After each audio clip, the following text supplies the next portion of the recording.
I'm yours.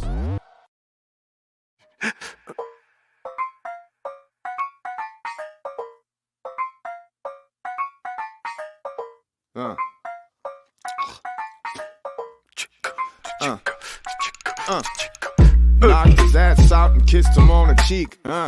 He fucked up just by thinking I was sweet. I run the city, might have thought I was some cliques. You never heard someone like this up on the beat.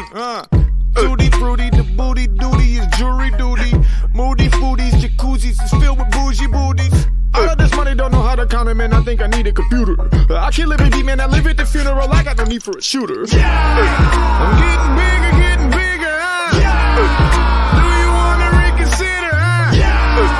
Lost control of a killer. I'm getting bigger. The whole label's drug dealers, If you build it, homie, they will come. If you turning up to save me some. Drive down to get your ego on. I don't care for boring people. I think you're lame. I only politic with goons while out the frame. Better take another shot, bitch. It's not a game. I'll beat it out the frame. Baraka, waka, flock of flame. I am a Benjamin. You know that I have a problem with acting a fool. I don't talk to police. I know nothing. I swear to God that shit is not true. I'm a barbarian, hopping adrenaline, looking for something to do. I'm remarkable. I'm on a roll. If you need education, I'll take you to school. I'm getting bigger. Do you wanna reconsider? Lost control of a killer. I'm getting bigger. Wake up, brush off, get clean, look good. Put on 2 chains, flexing, but what's up? So fly, 2C, be you, look good. I win, you lose, fuck you, what's up? I don't care for boring people. I think you're lame. I only politic with goons while out the frame. Better take another shot, bitch. It's not a game. I'll beat it out the frame. Baraka, waka, flock of flame. Yeah, I'm the shit. Now I think I will go catch a body. Fuck your bitch. And then I will go take a potty. No teriyaki, ya rock Kawasaki. If you're gonna you can hop in the shotty. She popping the molly. We're copping the squatty. Ooh, keep loving the body. I'm getting bigger. Do you wanna reconsider? Lost control of a killer. I'm getting bigger. Sing this. 1 time.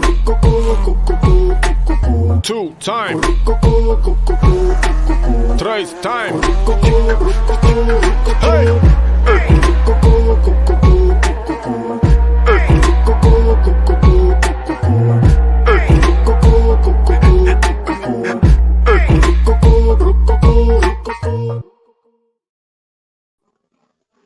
Good flipping Sunday evening, my friends, my family in Miami, in the 561, in the 954, in the 305, and everywhere else.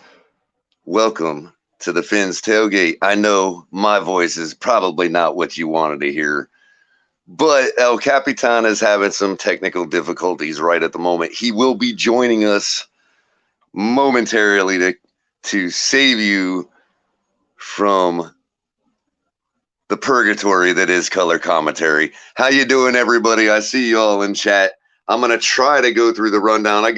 We got another revered host in the back, Shake Money. If he wants to bring himself up, he can go ahead and help me because I am on my phone.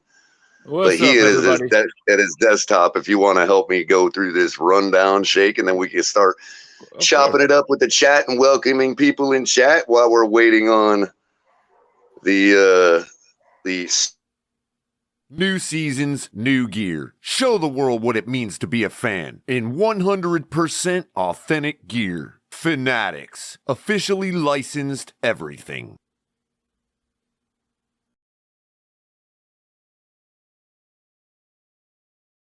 That's right. You can find links in the description below for Fanatics. Make sure you're using them to let them know we sent you for everything that is NFL, NHL, MLB, MLS, and all acronyms in between. How you doing tonight, Shake? I'm good. What can man. you say? What can you say about our friends at Dubby? Dubby, it's some good stuff, man. I'm gonna have some tomorrow. I'm off tomorrow. tomorrow I'm gonna wake up early in the morning. Of course, after I listen to the top of the tailgate, I gotta mow my lawn, so I'm gonna drink me some W and do my lawn tomorrow. W gives me a lot of energy, gives me energy, so I'm not only not shaking and crashing and seeing to the future, but it gives me enough to get my shit done, and I'm not crashing. And it tastes really good too. And according to Liz, she has the banana one. I guess it's pretty good. Oh yeah, and you tried the orange creamsicle, from what I understand. Yeah, it's really good stuff, man. All right, make sure you're checking out Shake's promo. He actually did a video on it where he kind of unboxes one and drinks it up right on in front of everybody for you. So, yeah, boy, happy time, dude. I am, as you guys know, been struggling for the last 30 minutes with all this. I am irritated.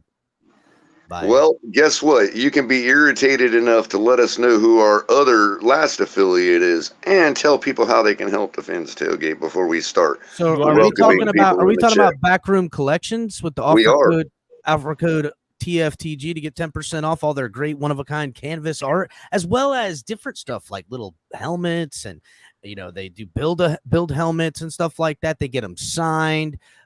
Great stuff they got. And also, guys, if the boys haven't mentioned it, you need to check out TFTG Network.com, the new website of the channel, of the program. It stands for the Fans Tailgate Network. As you know, this is the Fins Tailgate Show. You got Color Commentary doing his stuff. You got Shake doing his stuff. Different names of different shows that we have on the network and programming we like to bring to you. The Fans Tailgate Network is going to broaden that. We have a couple of people with other channels we're going to be bringing under the umbrella. We're working on that now. I got to reach out to a couple of those guys. And, even spreading across other sports and other types of teams, even teams we don't really like. There might be a Jets Fans Tailgate around here one day, but that's okay. We want to listen, if we're under the TFTG banner, we are family and family fight. I defy you to go to a good old family cook-off with every one of your family members and not have some kind of fight. Now, don't have to be fisticuffs, but it certainly will be yelling and maybe some tears and maybe a little bit of blood. If you're going to mines, you will. What up, Lou? Popping up in this my doggy. Oh, look at that. What it is, what it do, Lou? What's good going on, fellas? How's the yard looking tonight, man? How's what color? I said, how's the yard looking tonight, man? The yard is fine. Can't complain. Right? Yeah. The yard is definitely fine. I was just that's where all the dogs hang out. You know what I mean? That's how I was wondering. Yeah, the junkyards and shit. Yeah, I was just going over, Lou, the website, the new website and everything like that, and all this stuff. People can get on it. And we got a commercial for it done by HB in the back. I'm going to run that commercial right now so everybody can check it out. Again, guys, TFTGnetwork.com. Join the website. You can become a part of the mailing list. As it becomes more of a working pattern, you'll get articles from the guys. There'll be bios. Lewis and Shake, I still need to get you guys to get your stuff together on the website and stuff. But again, like I was saying, we're broadening it out to the Fans Tailgate Network, and there'll be other programs and other shows affiliated with it to bring you better content. And there's all kinds of good stuff. It's got latest news with the Dolphins. It's got, even tech news and some other nonsense. So again, we're really branching out, and all the great gear you're going to find. Check out the commercial. Get ready to dive into a new world of online shopping with the Fins Tailgate. Whether you're a die-hard sports fan or just looking for the latest fashion trends, we've got you covered. With a wide variety of products from your favorite sports teams to stylish accessories and home decor, we're your one-stop shop for all things tailgate. Our easy-to-use website and hassle-free checkout process make shopping with us a breeze. Plus, with frequent sales and discounts, you won't want to shop anywhere else. So come on in and join the party at the Fins Tailgate, your new go-to destination for all things tailgate.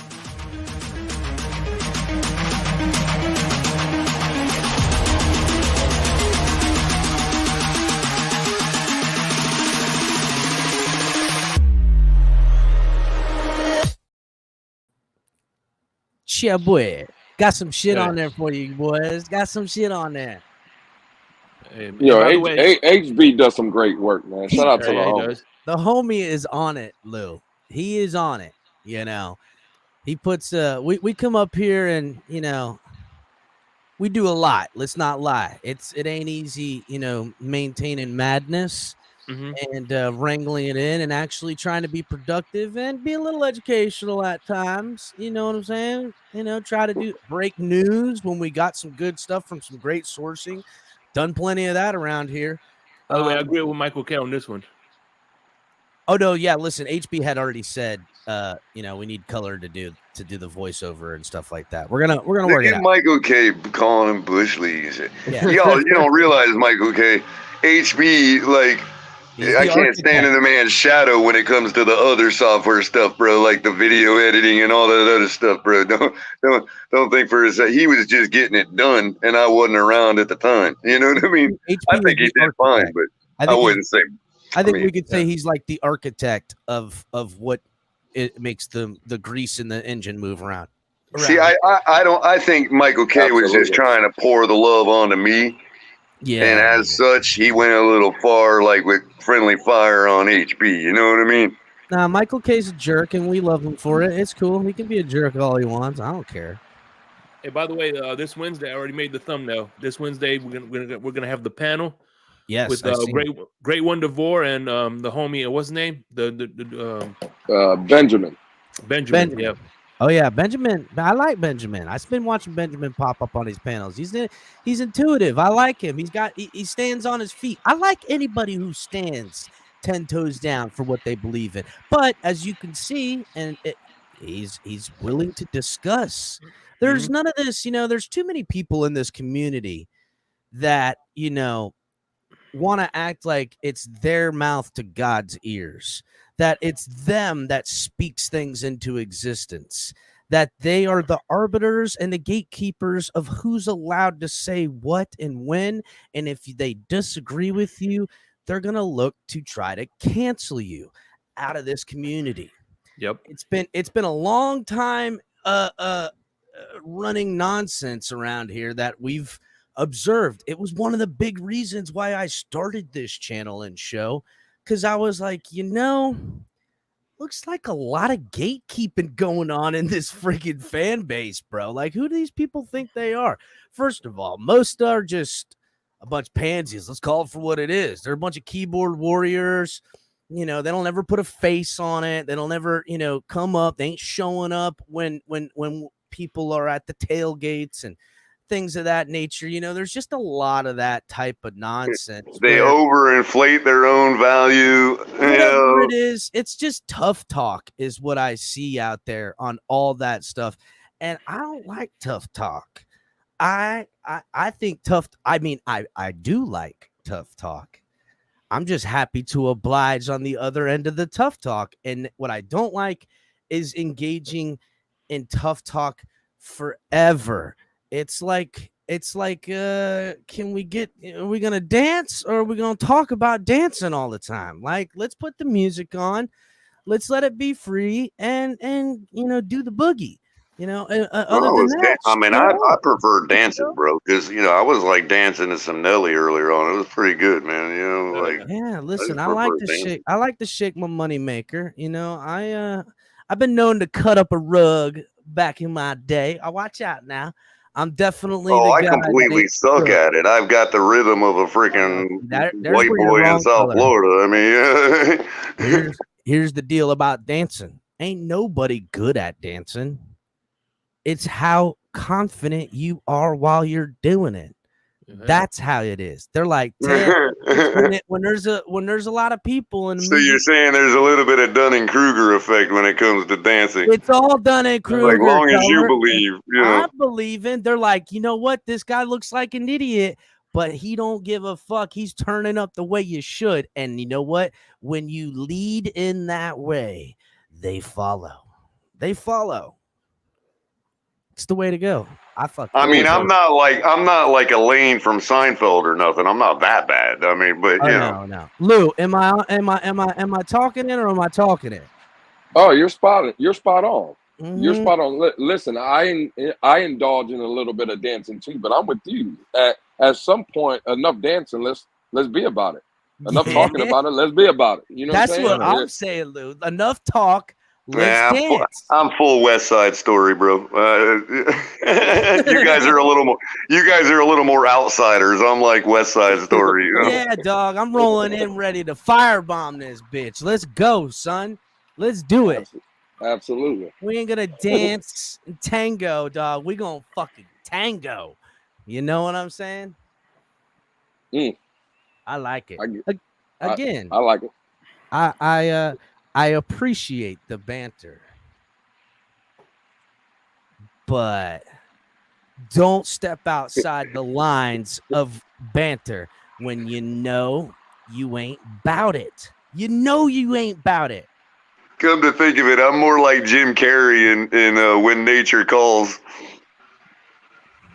Which part? That guy did a lot of crazy shit, bro. You got to be a little bit more specific. When he was with the indigenous tribe, you know, and he had to fight the guy, and he had to fight the guy, and he like touched his hair, and he's like, "All right, you touched the hair," and they're like, even though he was all bold, he was still getting his ass kicked everywhere.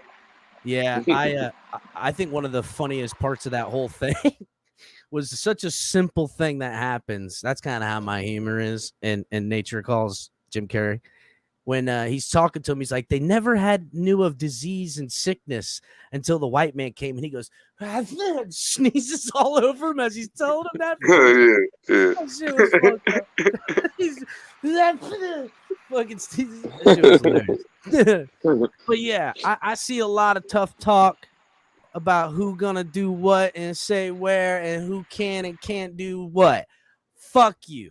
I do what I want, and anyone around me gonna do what they want, and ain't nobody coming around anywhere at any time gonna say what you can and can't do, because that's just not how Floridians and how we get down. It might not be all over the state in Florida, but when you're of South Florida, which is the real heart of Florida, let's be real. And even if you're anywhere living outside of Florida, you got to understand the way in which we live. We are, with all of our differences, is what makes us togetherness. That's what we have figured out here. Mm-hmm. You know, there's a lot of political nonsense all over the nation. There's a lot of differences amongst people. But when we're talking about culturally, we have language barriers. We have, you know, everything that could separate people that political divides use for their own ends to their means to divide and conquer. We don't play that shit here, dog. We never have. And here's the thing. We got the third largest population in the country, and we have very, very small amount of space for all those people to live. That's right. And so what happens is you end up having actually a small town atmosphere magnified to like New York level population. You know what I mean? Exactly. But the small town don't go away because there's nobody to go. There's nowhere to go around here.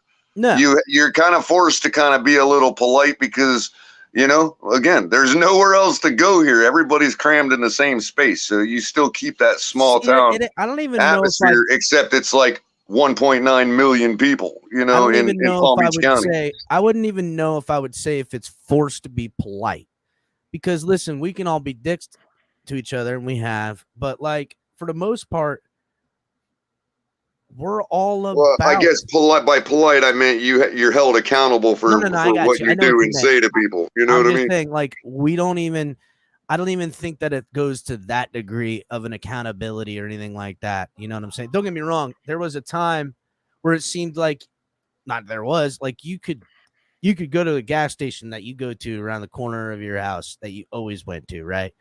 And you could fucking get into a full-on fist fight with a guy who lives a block the other direction, and that's both y'all's gas station, and you'll never see that guy ever again. You know what I'm saying? That's how it could be. But at the same time, that kind of world and that kind of way in this state has changed. And we are all more connected through technology, obviously, but also. Or on the other token, Capitan, you could be with your wife visiting your mother in the nurses lounge, right? And like all of a sudden one of the nurses comes in and it's somebody you slept with. You know what I mean? Like, oops. So yeah, again, I know what Color's alluding to is that you're gonna run into somebody somewhere else that has a connection to you. Like you've heard of the things three things from Bacon, meaning like it was the Kevin Bacon thing where you would like pick a movie. What's it called? 6 something from separation. 3 separations from Bacon or some shit like that. Like 6 separations. 3 separations from Bacon. I love it. Is it? I don't know. Whatever the fuck. It was 6. It was 6. Well, you can find 3 in Florida, dog. You can find 3 in Florida. Okay, everybody in this state knows somebody somewhere, something to finna be. It's just, you're welcome, United States. Look down at your wang and know how it's done. We doing it right. That's it. We doing it right. You're welcome. And round and backy round again. Ain't nobody gonna tell us how we can and can't be in this Dolphins fan base. Take that shit. You know, you want to do that with Jacksonville? Go ahead. You want to do that with Tampa? Be my guest. But we won't stand for it around here. We ain't standing for it. Not allowed. So everybody hit the like button, please. Yes, please. Make sure to get the likes up. We got 70 something in the room. I think there's like 25 likes. That is pathetic. That is pathetic and pitiful at the same time. Yeah, we will go pathological even. Huh? It's pathological even. I don't know if yeah, sure. So shout out to everybody in chat. There's quite a few of you. I know, now we got like a billion people to say hi to, bro. Well, you know, shout out everybody. Shout out to the members. California in here first and early, as per usual. Shout out. And then Dolphineer getting his membership renewed. Salute Home Slice. Joe Wrist, another member in here. Guys, join the membership. Great way. You know, first of all, love the super chats. Bring the super chats in. Great way to get your question recognized in the community. But becoming a member is always appreciated. It's a way to show that you're part of the TFTG family and riding and dying. Look, even Bahana be getting it. Salute. I mean, even TFTG family member Dudfins 6 and 11, aka Michael K, hating with the best of them. Mm-hmm. Shout out to everybody else. I know I'm missing a lot of you. We went a little long on the thing. Everybody watching on Facebook, Twitch, and Twitter, make the mild journey over to YouTube and subscribe over here on the YouTube network. Get in on the community, become a part of the community. Raphael, my guy, what up? Mark in here as well. Hello, Mark. Who else up in this bitch? Who am I missing, guys? Oh, I gotta hit up Raphael, Jimmy Satterfield. I see Carl is in here too. Ron Levy, you got Ron Levy. You just covered him. Steve, salute and thank you for the service. Appreciate you, my brother. Oh yeah, Steve, definitely.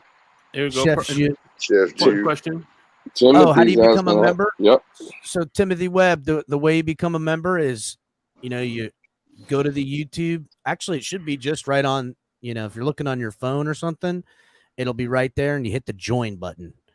You hit the join button, or it's at the main page and you can go on there if like you're using your laptop or something like that. You go to the main page of the channel and it'll show all the videos and what's live and stuff like that. And you get the join button. That's how you become a member. Yeah, and so far we just got all kinds of great emojis that HB put in there for everybody. And he's always changing them up.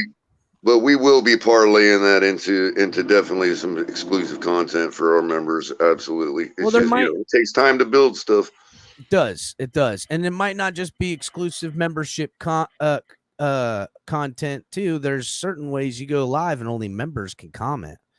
So I've seen that as a way. Only everybody can watch, but you got to be a member to talk. So, and that will irritate some of you guys big time. I mean, how irritating with that. And I don't mean to irritate the audience, but we have to cater to the people who, show the support. And as a matter of fact, me and Lewis are gonna do when we do our panels, our exclusive panels. we're gonna do members only panel. So if you want to jump on the panel, you Right have to on, be a right member. on. See, And that's let's face it, finances are finances.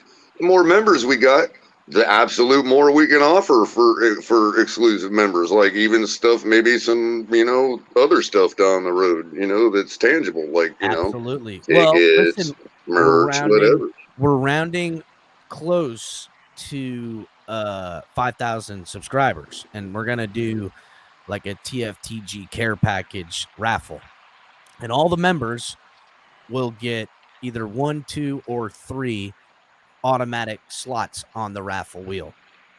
So you can still buy more chances to win the raffle. We'll probably I'm thinking about putting something together with some Fanatics gear and some TFTG gear, a little something.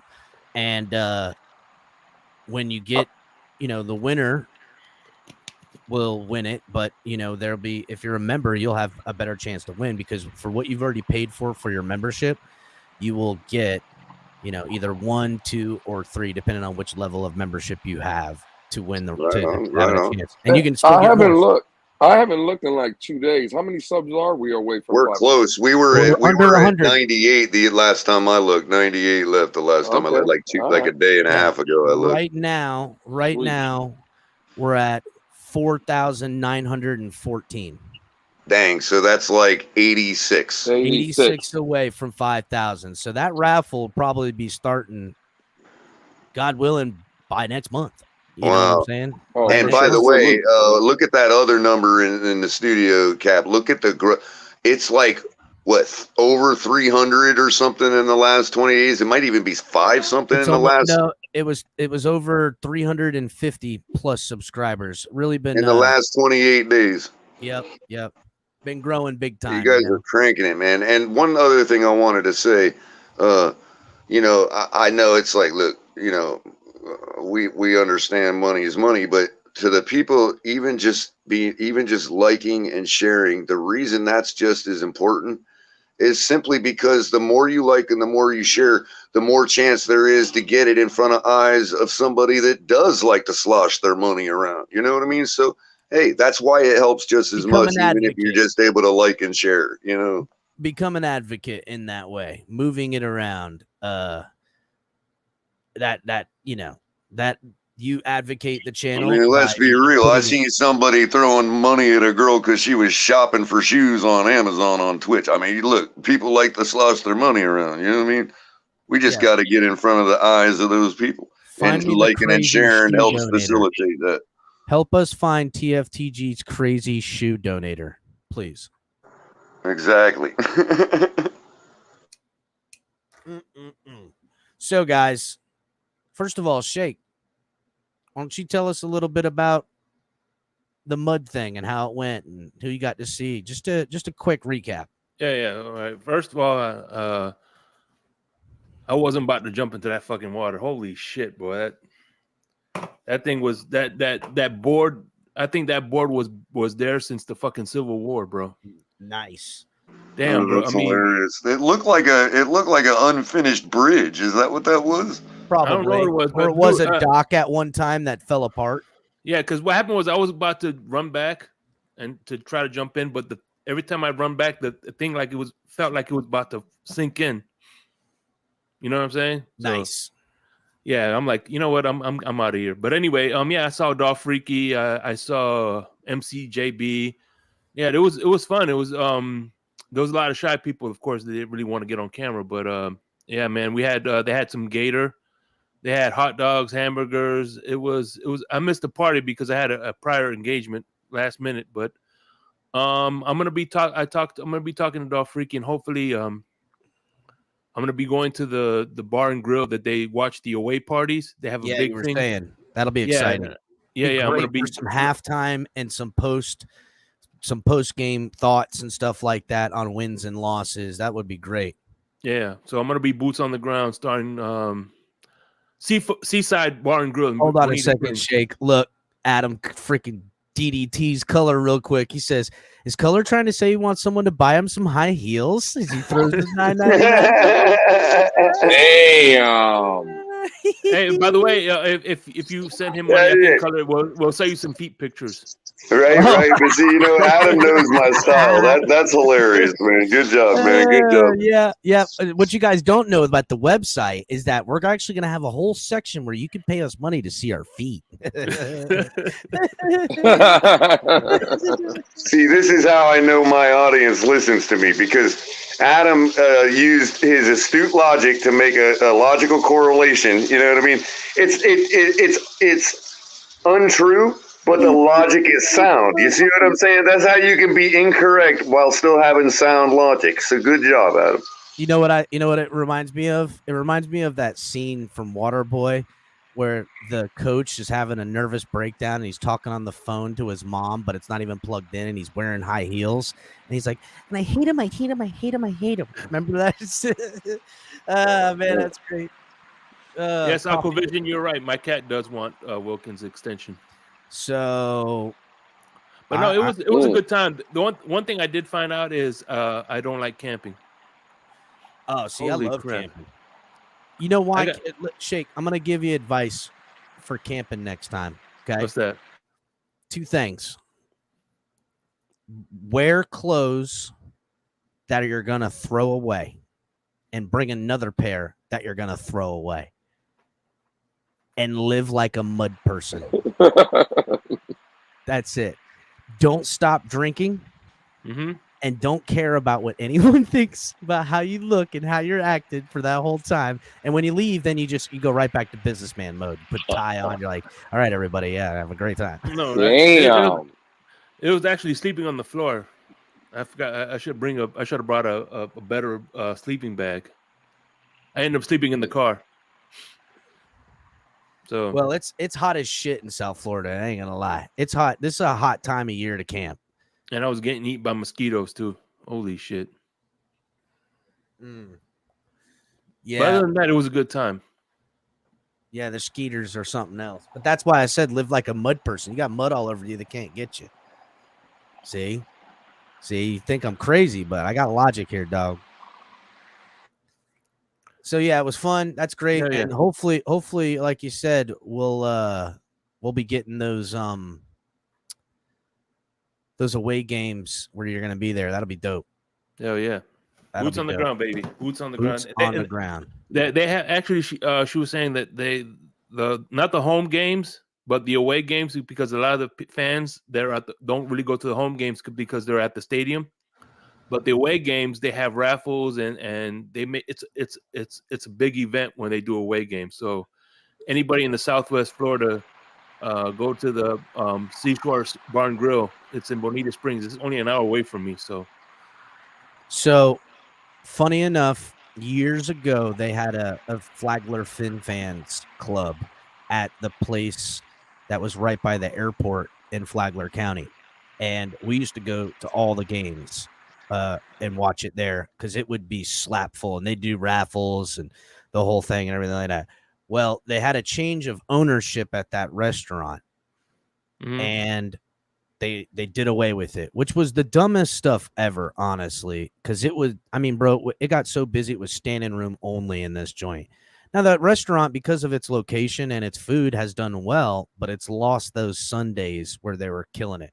So this other guy who's a restaurateur in this area, he owns he bought a restaurant on the beach down here whenever he got here, and bought another one, and now he went and bought this restaurant called Hijackers, which is right there next to the little airport and stuff. He's bringing it back. So I'm actually, through a friend, getting in contact with him to set up, helping him with a Facebook and a Flagler Fin Fans and, doing all that. And I might even work out some promotional stuff with him and stuff. And I'll be doing the same thing, Shake. So, boots on the ground all over this bitch, Shake. That's the I'm always looking everywhere I go. I haven't really, I've talked to a couple of places, management, and, then kind of got I'm just trying to find the right spot in the right place, but I'm always on that search and always talking to people everywhere I go when it comes to that. So look for that stuff definitely in the future for coming from all of us, because it's only going to be a matter of time before I look at a place where I can stand behind their food for y'all to come and eat, and at the same time, you know, it'd be that management team that's amicable to, back and forth promotions. So we'll get there. So let me get this right. I hear Shake saying boots on the ground. El Capitan just said boots on the ground. But now, Color, when you go out, is it pumps on the ground? Oh, wow. Well, stilettos, man. Technically boots. All right. I was just trying to figure it out, man. I'm sorry. That's just what they'll do. Hey, I did want to shout out the homie Mo. I see him in the chat. Mo, it's June 11th, Mo. Oh, just saying, shit. it's June 11th, Mo. I seen Mo's tweet earlier. Mo, I've been saying, I seen that too. Yep, I've been saying for a minute now, because you asked a question not too long ago, Mo, about would you pay him $7 million, blah, blah, blah, blah, blah. And I'm like, no. I'd give him a $7 million contract. I wouldn't give him $7 million guaranteed. Here's the deal, and it's coming out. The hardball, the whole thing has come. All right, we're cracking into it now, boys. We getting into it now. Yes, we are. All right, here it is. Hold on. Let me see if I can get this fucking camera to work. Yes, exactly. I agree. While you're doing that, did you all see that freaking article on SI's Cowboy Nation page? No. Talking about the backdoor play might actually be Cook to Dallas and Pollard to Miami. Bro, first of all, I've been hearing Cook to Dallas connections for a minute. If Miami pulls off a Cook to Dallas and a Pollard to Miami, are you fucking kidding me? Because listen, I love Cook. I think he's a great football player. I think his best running days are behind him. I do believe he has plenty left in the tank to warrant him being on the team. You give me a Pollard right now, I think Pollard has a great season or two left into him. Not good, great. That would be insane. I don't think that'd be some fucking Chris Creer finagling shit right there. That'd be crazy. In my opinion, Pollard and A-Chain will be the equivalent of Waddle and Hill in the running back room. Fuck, what a great that's a great I point. do like me some Pollard. That's great. He's been a consistent hole hitter. The guy hits the hole hard, man. Fucking mean, bro. You know he got into Dallas saying, you know what? He probably got into Dallas feeling the same way we all do in the back of our mind about Zeke. And he's like, watch this. And like, what has Zeke's career been since Pollard got to Dallas? Mo says there's a reason he hasn't signed yet. Of course there's a reason he hasn't signed yet, Mo. There'll be a reason why he signs. There's always a reason for something. That's a fucking blanket ass statement right there, Mo. Don't fucking try to Jedi mind blanket lay down. Give me some facts or give me nothing. I know the reason. Damon Wayans made a movie about it. More money, more money, more money, more money. Yeah. It's money. Well, I'll be honest.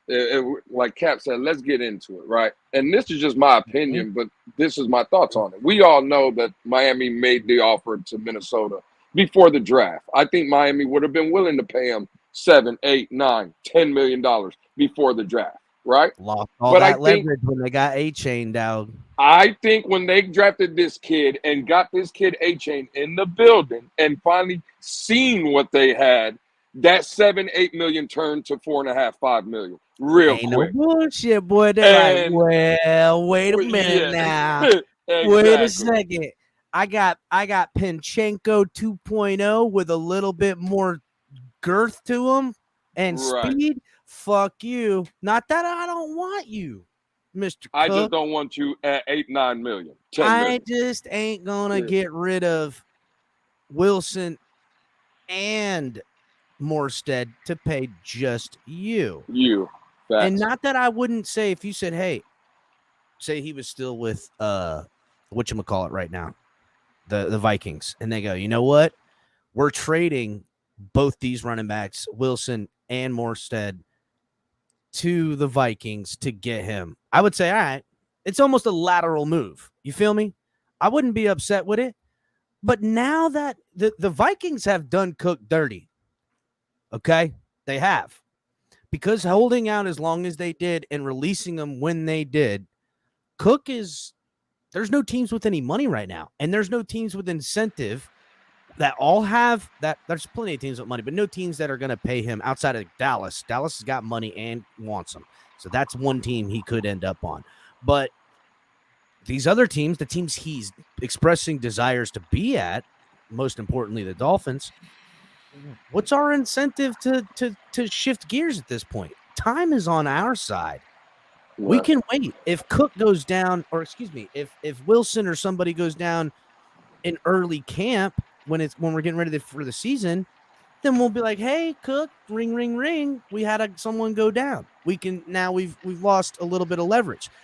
Until that happens, though, we have all the financial leverage outside of desiring him to be on the football team, which you got to go, yeah, of course we want you, but at a price. And that's where we sit. We're at a standstill. Who will fold first? How badly does Cook want to be here?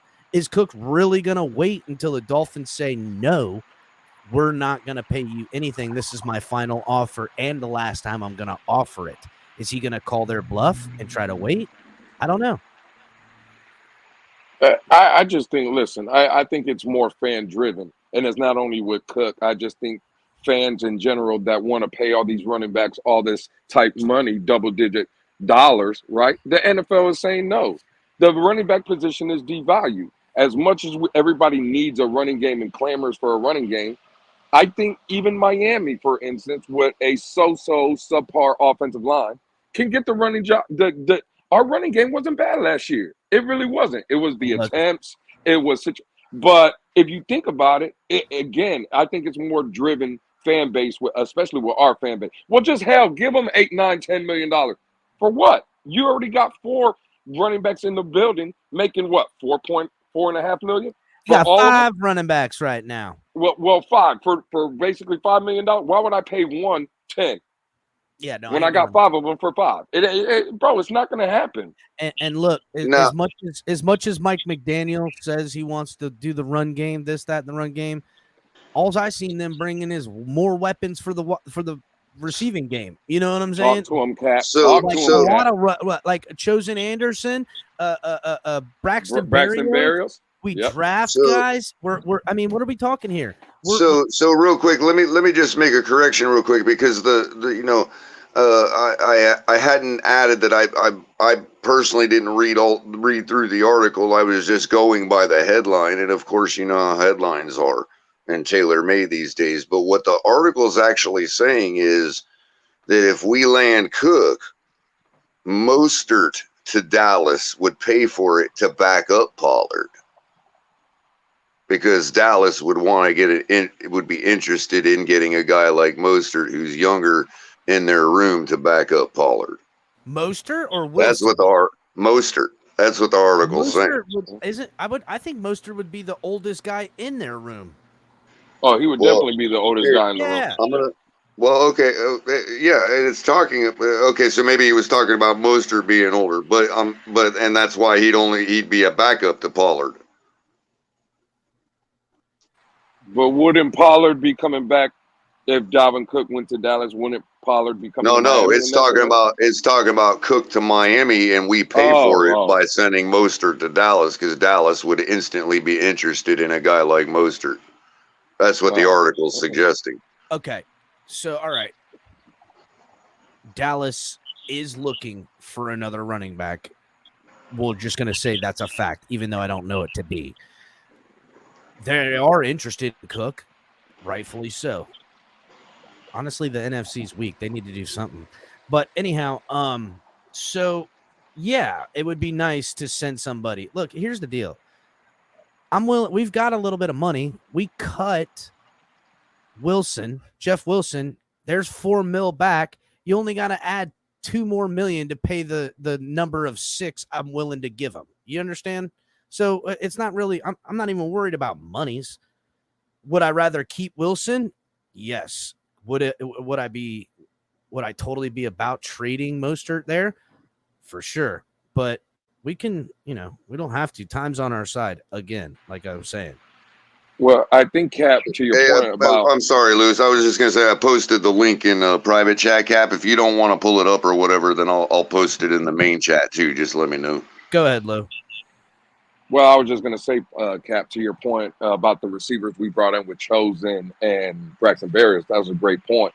Remember a few days ago on Tyreek Hill's press conference, one of the first things out of his mouth, again, this is the second year in a row. 2,000. I want 2,000. That's a goal of his. Now, I said in a Twitter space that when the next day when I heard the interview, I said maybe he wasn't so happy Dalvin was even mentioned. Because when I hear a $30 million receiver come out and say my goal is to get 2,000 yards, it doesn't sound like a real running football team, in my opinion. You know what I'm saying? If you're planning for one receiver to have 2,000, we assume Waddle will You just love the smoke and mirrors, don't you, Lewis? It's like, I apologize for not running enough. It's like, no, you apologize for not running good in key situations. Exactly. That's what it sounded like to me. I think they know, we're going to run the ball more, but I think people are having a misnomer. This is still a pass-first football team, without 100%. question. I mean, it is what it is. You want me to? Can I share the screen, Cap? Yeah, share away.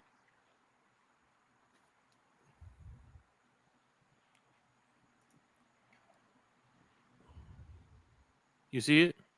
No. Nope. The default bring up might be off. You might have to actually add it, like to get as a guest. There you go. It's coming up now. Is that the Fan Nation article that I was talking about, Shake? Yeah, that way, because I was trying to transcribe it on the fly. I mean, I figured it'd be better off to just bring the dang thing up and let people see the verbiage themselves.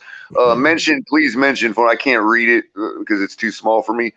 It went away too, by the way. But when you bring it back up, make sure you mention the author. Okay. We always like to make sure the author gets you got it. recognized. I'll pull it up. All right. Yeah, let me pull it up. That way we can see it from, like the beat writers on the Dallas side's perspective and what they, can't always look at it from our freaking viewpoint,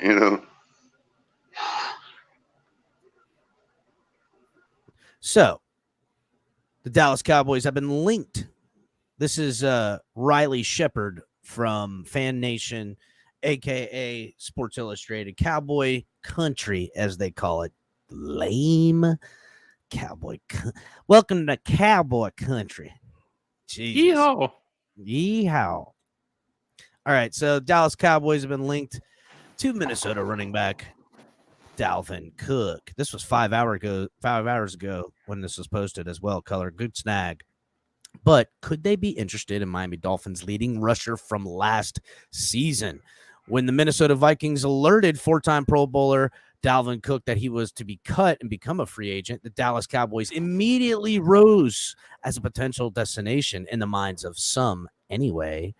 Despite Tony Pollard solidifying himself as Dallas's RB1 heading into the season, there is still some level of uncertainty behind who will back him up in 2022, the 2022 Pro Bowler, however. And that can open up some reasonable speculation. Cook, one of the NFL's very best at his position, has already garnered plenty of interest around the league with teams like the Miami Dolphins, the Denver Broncos, the Buffalo Bills, and the New York Jets already joining in potential landing spots. But the Dolphins, if the Dolphins were to land Cook in free agency, veteran running back Raheem Mostert could find himself on the move, with Dallas being a possible suitor in the opinion of perheavy.com. If the Dolphins sign Cook, and this is quoted, if the Dolphins sign Cook and look to trade one of their running backs, the Dallas Cowboys should be ready to make a move for Mostert, Heavy writes. While it's not a classic bruiser like Elliott or Cook, Mostert has been a three-down running back before in San Francisco 49ers and would bring experience and speed. After bouncing around the league over the first two seasons in the NFL, The 31-year-old has established himself as a reliable back for the San Francisco 49ers before joining the Dolphins. Posting at least 500 yards in 3 of the last 4 seasons, Mostert led the Dolphins in rushing last season with a career high, 891 yards on the ground to go along with 2 touchdowns and 31 receptions. One of the reasons why Mostert is a legitimate trade option is that he has an affordable contract to take on heavy rights. In March, the Dolphins re-signed the veteran to a 2-year, $5.6 million deal, according to Sports Track. The Dolphins would have to take a small hit due to his signing bonuses, but that's probably a fair cost that would be baked into Dallas. Dallas would have to trade for Mostert. After trading for wide receiver Brandon Cooks and cornerback Stephon Gilmore this offseason, both warranting day 3 picks, the deal for a solid backup such as Mostert would land in the same area in terms of being low risk asking price per heavy. Considering his age and injury history, though, the running back's cost should be reasonable. A 4th rounder or a 5th rounder should be enough to get a deal across the line, and something the Cowboys can't afford to give. With the new Texas Coast offense, what the fuck? Have you ever heard of that? Texas Coast offense up and running. No, that's new. That is some bullshit. You know what, Texas? Stop it. Stop it, Texas Coast. First of all, I know Texas is on the Gulf, but no one ever thinks Texas Coast. It just sounds stupid saying that. Just Texas toast. Yeah, Texas toast. You're really kind of, fucking yourself. Anyhow, it's fun to think of new blood, including such a running back as Mostert. The problems with the theory are many that, though, starting it with is Mostert obviously superior to Dallas's present backups. Team source indicated to CowboysSI.com that the Cowboys likely want a good look at the present backs in training camp and pads before making a luxury move, which is, look right there, what they just said. That's what every team's sitting at right now. They want to look at what they got before they do anything. Mm-hmm. So, and it would probably especially is true of a running back who is 31 years old, 5'10", and 197 pounds. May not be a component that is any different than what already exists on the roster. Boom. So yeah, it's a fun exercise to look at and think of, especially if the Dolphins do end up landing him. But who's to say Mostert's even a guy worth taking on? Again, there's going to be cuts. All these teams. And by the way, that was the source. Color sources are come from the toilet. So, like when I'm sitting on the throne and I look at my news feed, that's kind of what just came across to me. In the biz, we call that a shit source color. Hold on a second. I'll be right back. I got to get this dog out of here. And by the way, who's this heavy.com? I see them come across my toilet source a lot. And, obviously somebody over at SI is willing to, quote them. So I don't know. Is that some idea laundering or are they a decent site? What's going on with that heavy, man? Hey, by the way, I just want to bring this up. It wasn't going to take long before the 2 Cubans on the Fins Tailgate Network were going to start collabing, and I'm talking to HB, and of course my man Lewis. We're working on a logo. We're going to have a joint collaboration when we're together. Of course, we still be Rabbit Dolphin and Shake Money when we do separate things, but when we're co-hosting shows, I'm making a cool logo for both of us. So be on the lookout for that. I'm working with HB. That's going to be off the chain. Louis, you listening? You there? Absolutely, Shake. I think it's going to be great, man. I can't wait to see it. Yeah, I'm gonna text you. I'm gonna text you one of the concepts I have for tomorrow. For sure. Yeah, I remember when we were talking and we were bouncing some ideas off each other. I think the logo is I going to like this be one. Look at this one. awesome. The Cuban Casino. Crypto. So yeah, I wonder a lot about acquiring Cook. It has been a topic that's been around since March. Okay. Shout out to Mo. One of the first people I heard bring up the discussion of Cook to Miami. I will concede to that, Mo. You were first and loudest in the beginning for certain. So much so that it's caught the traction. But let's not act like, Cook isn't behind his own putting this narrative out there.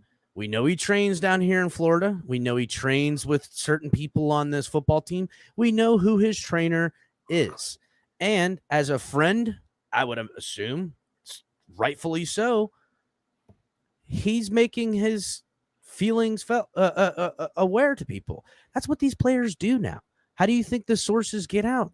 They're telling their family, and their family tells somebody else, or their friends, and their friends tell other people. And that's how it's done. It's how it's been done for quite some time.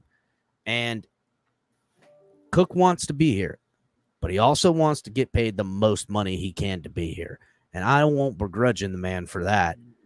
But I will say there's a fine line between you holding firm and thinking you're going to get your way to where you hold too long and somebody else prevents you from getting your way. In sports, at least. You know what I'm saying?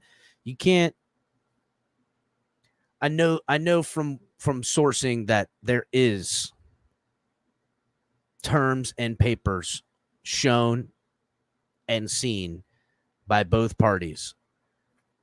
There's been offers and counter offers. Whether they have an understanding right now, both are on both sides of it, standing pat, waiting for something to shake loose. But if Cook really wants to be in Miami, I would say be a little smart and a little wise and take the early deal for less before you're looking to take any deal for whatever.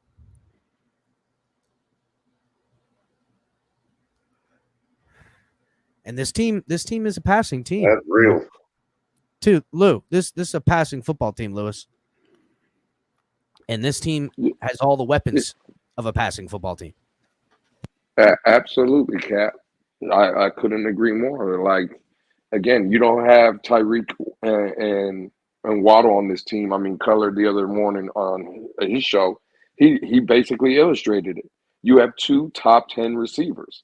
So, yeah, Dalvin Cook, it would be nice. No one's saying that we don't want him. I'm going to keep saying it. It's a want. It's not a need. This football team is a pass-first team. I think Mike McDaniel, again, when he says he was sorry because we need to run the ball more, I would say. But I don't think it's going to be a 10, 12, 15 more carries a game. You see what I'm saying? I think it's more situationally. I think it's more jump out early, get a lead, ice the game down in the fourth quarter. But no, bro, I still think crypto's kind of on 60-40, 55-45. This is a pass-first team. I don't care what no one tells me. To your point earlier, Cap, again, you don't go and get Robbie Anderson or Chosen Anderson and Braxton Berrios and still with Eric Izakama, bringing back a River Craycraft. You don't make all those moves to run the ball. No. Again, it doesn't sound like a running football team to me. I mean, right now, who's our third wide receiver? And it's not because we're looking at a bunch of guys. We have real excellent competition at that third wide receiver position. We've got one of a handful of guys that are going to work out, whether it's Cedric Wilson, whether it's Eric Ikuzama comes out of nowhere, Braylon Sanders steps up, or more likely guys like either, River Craycraft's still there. You've got Braxton Berrios, who I think is going to win out the job as the third guy. Or is it going to be Chosen Anderson? I mean, this is a chalk-filled wide receiver depth that any one of those guys, young guys taking a step up or veterans doing what they've been doing could be a third wide receiver on a boatload of teams in the NFL right now. And we're going to end up with having any one of those guys being a third, fourth, fifth, sixth wide receiver. You know what I'm saying? Like this is a great situation to be in with this type of offense, with this type of quarterback in this type of offense. That doesn't tell run to me, buddy. It does not. And also, I mean, look, we got these bigger tight ends that we're going to be trying out that are going to be more in line for blocking. We got a fullback for blocking. And it ain't blocking for running. It's blocking for passing. But I will quote what Omar Kelly said on his podcast that he does with Alan Poupart. He said, adding Cook to this offense immediately makes the Dolphins Super Bowl contenders. Immediately makes them Super Bowl contenders of an offense that has speed and dynamics that there's probably not another team that can compete with. What do you think about that statement? I agree with that. I don't disagree. Yeah, I mean, I agree. Yeah, for sure, I agree. But see, this is what I don't understand. Okay, if you're getting Dalvin Cook, right, and he's going to be the Minnesota Dalvin Cook, 20 to 25 carries a game, then yeah, he's worth the money at $8 to $10 million. But if you're going to get a Dalvin Cook to be splitting carries with Mostert, with A-Chain, and he's getting 16 touches a game, like, again, he has to understand, if he really wants to be in South Florida, if he really wants to come home, if he really wants to play for supposed what everybody told me, his favorite team, you got to come out here and be willing to play ball in the sense of, okay, I'm a $5 million receiver or running back in Miami. I'm not a $10 million running back in Miami. And if you can go get 10 to 12 million somewhere else, up north, let's say, for the sake of argument, then, hey, go upstate New York, and we'll see you every season down here in Miami. You know what I'm saying? Like, it is what it is. I'm not paying a running back, even if the caliber of top 5 running back like Dalvin Cook is, I'm not paying him for 15 carries a game or 15 touches a game, or, and to be honest, to be quite honest, actually, yeah, I get Alan Poupart's statement, but even without Dalvin Cook, I still believe this is a Super Bowl made team.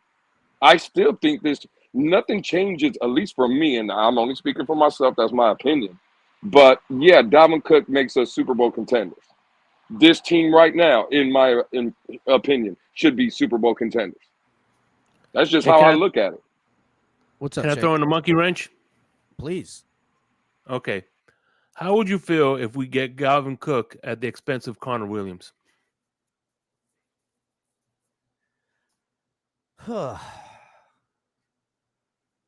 Wow, that is an amazing question.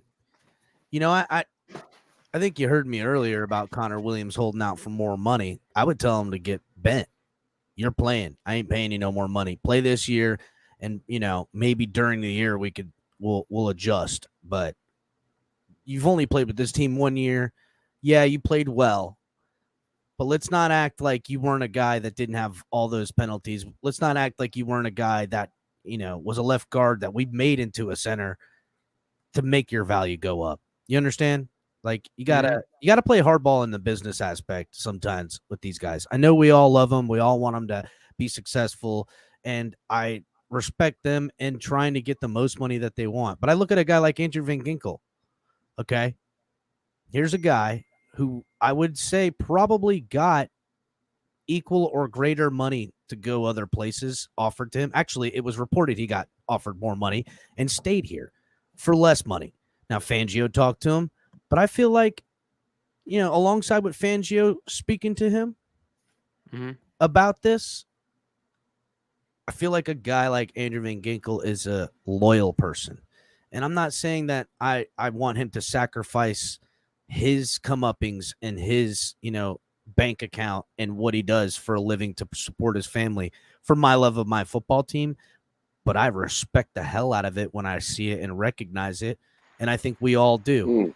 And on the other end of that coin, when I see a guy holding out for more money, not that I disrespect it, but you can't expect me as a Dolphins fan to ever side with you, ever, in that situation. I don't care who you are, because you're hurting my team. So, plus, I'm not as off of Eichenberg as everyone else is. And I've been saying it since we got Eichenberg, because we got him. Did we get him the same time we got Connor? No, we got him before we got Connor. I've been saying since the jump, I said, listen, he's got a light ass, but he's got a little bit of wheels on him. When he gets his weight in front of him and has forward momentum, he is much better than waiting. And I always said it. I think he'd be a decent center. And now here he is getting his shot. I'm not saying roll out with it, because if there's problems, then now I have excuses for this football team's shortcomings, and I don't like that either. No different than getting Cook on this team. So to answer your question, Shake, the real question is, does adding Cook do more than will make up for the loss of Connor and give you more? I would say yes. I would also say yes, and I kind of agree with Lewis in this respect that, look, we are not a Super Bowl contender if Dalvin Cook is getting 25 carries a game. So if Dalvin Cook wants it to be on a Super Bowl contender, he would have to realize this is the way we would have to do it, and he would be an enhancer.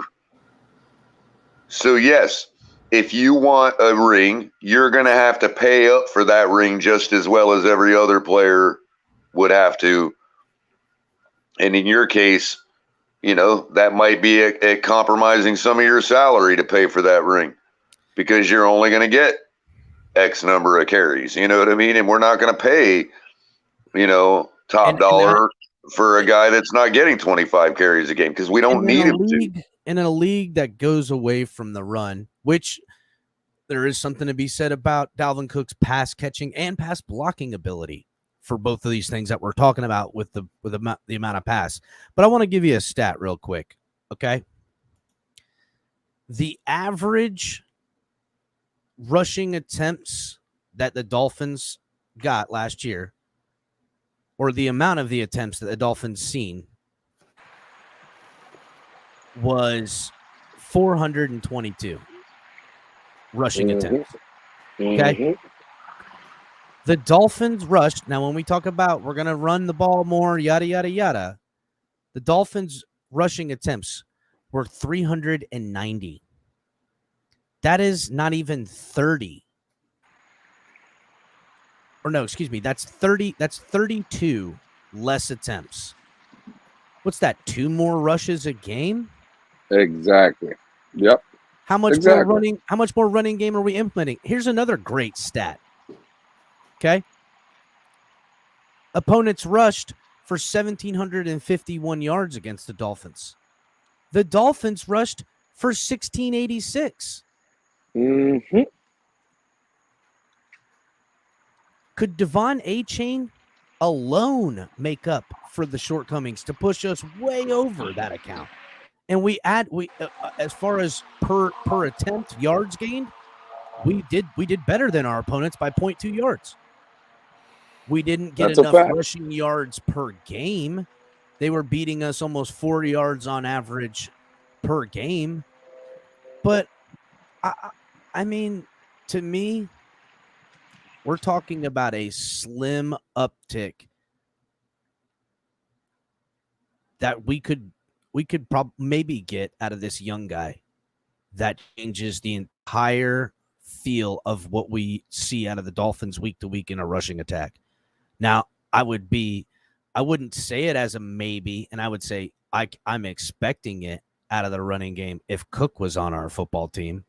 You know what I'm saying? Like I would say, yeah, Cook's on the football team. I expect it now. But yeah, basically, Capitan, what you're saying there, I don't, and I actually agree with you. The one thing we're missing out of our running game is the ability to have it when we need to burn time off the clock in a situation with, let's say, where we're up by 3 or 4 late in a game. That's really where we're at, and you got to decide how many millions of dollars is that worth to acquire. And you know what? In today's NFL, you can't even do that and get away with it anymore unless you got a freak. No, I'm just saying, but with a guy like Dalvin Cook on our squad, you can pretty much be sure that, we have the ability to hold on to a lead. Yeah, but I would say maybe it's just me being a Dolphins fan. Maybe it's because we haven't had a Dalvin Cook like running back. But I say fuck that. And when you don't bleed clocks in the NFL anymore, you go for the jugular and you score on their ass. Well, that's true, but that's true, and that's the kind of power Dalvin Cook brings you. To I think it was Omar's point that he does a lot of running nowhere and then pops off a big one. Well, that's true. Yeah. When does that big one happen? When they're salting the game away and all of a sudden it turns into pouring on you on the score because Dalvin Cook breaks one against you in the fourth quarter, like he did to us. Honestly, to me, great running backs on big plays late in games usually come out of a single back formation with minimum protection, showing obvious passing, and you're trying to score because of limited time and you ain't got no timeouts. And it's that fucking draw that the running back gets and breaks a tackle downfield that either scores on you or gets you in field, in winning formation position super easy. So I'm not denying that I wouldn't love that. And his raw ability to hit the hole. One other thing, Lewis, before you cook, his raw ability to hit the hole, like situationally, you're talking like, again, in a game like what we faced last year with Buffalo when the snow started to fall. I mean, he's in the secondary before them big guys on that snow even get their feet set. You know what I mean? Yeah, listen, I'll be honest. I just think when a running back late in a game breaks off a big run, for instance, right? When Dalvin did it to us, bro, he had 25 yards in the fourth quarter. Yeah, he broke that long run. But I just think the defense, okay, they made a mistake. They were tired or whatever. But see, this is where it kind of loses me. And this is the comment right here. Shout out to, she's a member, Carla, and I'm not going at her head. But we didn't run the ball last year or last season because our defense was giving up so many points that we couldn't run the ball. See, I don't believe that. And we can go down the list. Did the defense give up a lot of points when they give up 13 week 1 to New England? Now the defense, okay, they had a bad game against Baltimore. They gave up 19 points the week after to Buffalo, right? That's not a lot of points. It was 19-17, and Teddy Bridgewater, before he threw the interception in Cincinnati, was driving to take the lead. They only had, and Cincinnati was coming off a Super Bowl berth. Like this, it's just, I don't think again, the reason we lost games last year, and this is why on me and Shake's Money show the other night, I posed the question. How many games, because everybody's clamoring for Dalvin Cook, and I get it. I love the name. I love the player, right? But how many games did our running game lose us last season? I mean, how many games? Let's be honest. Point me out the game that we can say. I would hold on, Color, hold on. I will say this. It was our offense's lack of a running game that lost us more games than it was our defense lack of defending of the running game. You understand? And I would point to Buffalo, Lewis, but to be fair to you, I would say that was getting away from the run, not having the ability to do it. You know what I mean? Exactly. Absolutely. Absolutely. Color, you say it all the time, and you're spot on. I will agree with you there, boys. Absolutely, bro. From start to finish, the offensive line in Miami dominated the trenches. And I heard Color say it the night of the game, and he's been saying it till today. He says it all the time. And I agree. See, it wasn't the running game that cost us that game. It was the lack of running we did in the fourth quarter that stopped us from. It also cost us the first Jets game against or with Skyler, and I'll tell you why. Absolutely. Because we were absolutely cooking on the ground in the first quarter and a half of that game, and then just for some reason stopped doing it. I mean, look. See, and again, I hear H, right? And I'm sorry, Cap. The defense lost the second Buffalo game.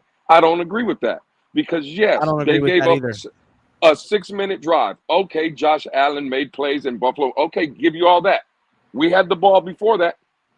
We went 3 and out. Mm-hmm. Don't tell me, and it was a tie game. So I don't want to hear the defense lost the game. Okay, so the defense was on there last and they lost the game. But why did Miami get the ball and drive down and score?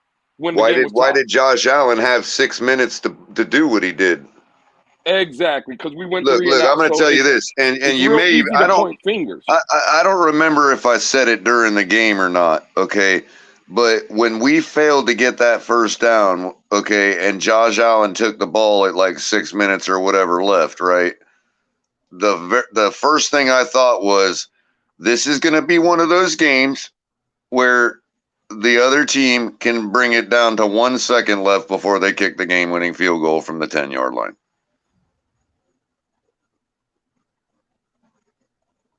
Because we failed to do that. And right here, we had the ball. Absolutely. See right here, H says the comeback. I mean, it's Josh Allen. Absolutely. And H says in that Buffalo game, Miami put up 29 points, or right, enough points to win. Okay, I'll give you that.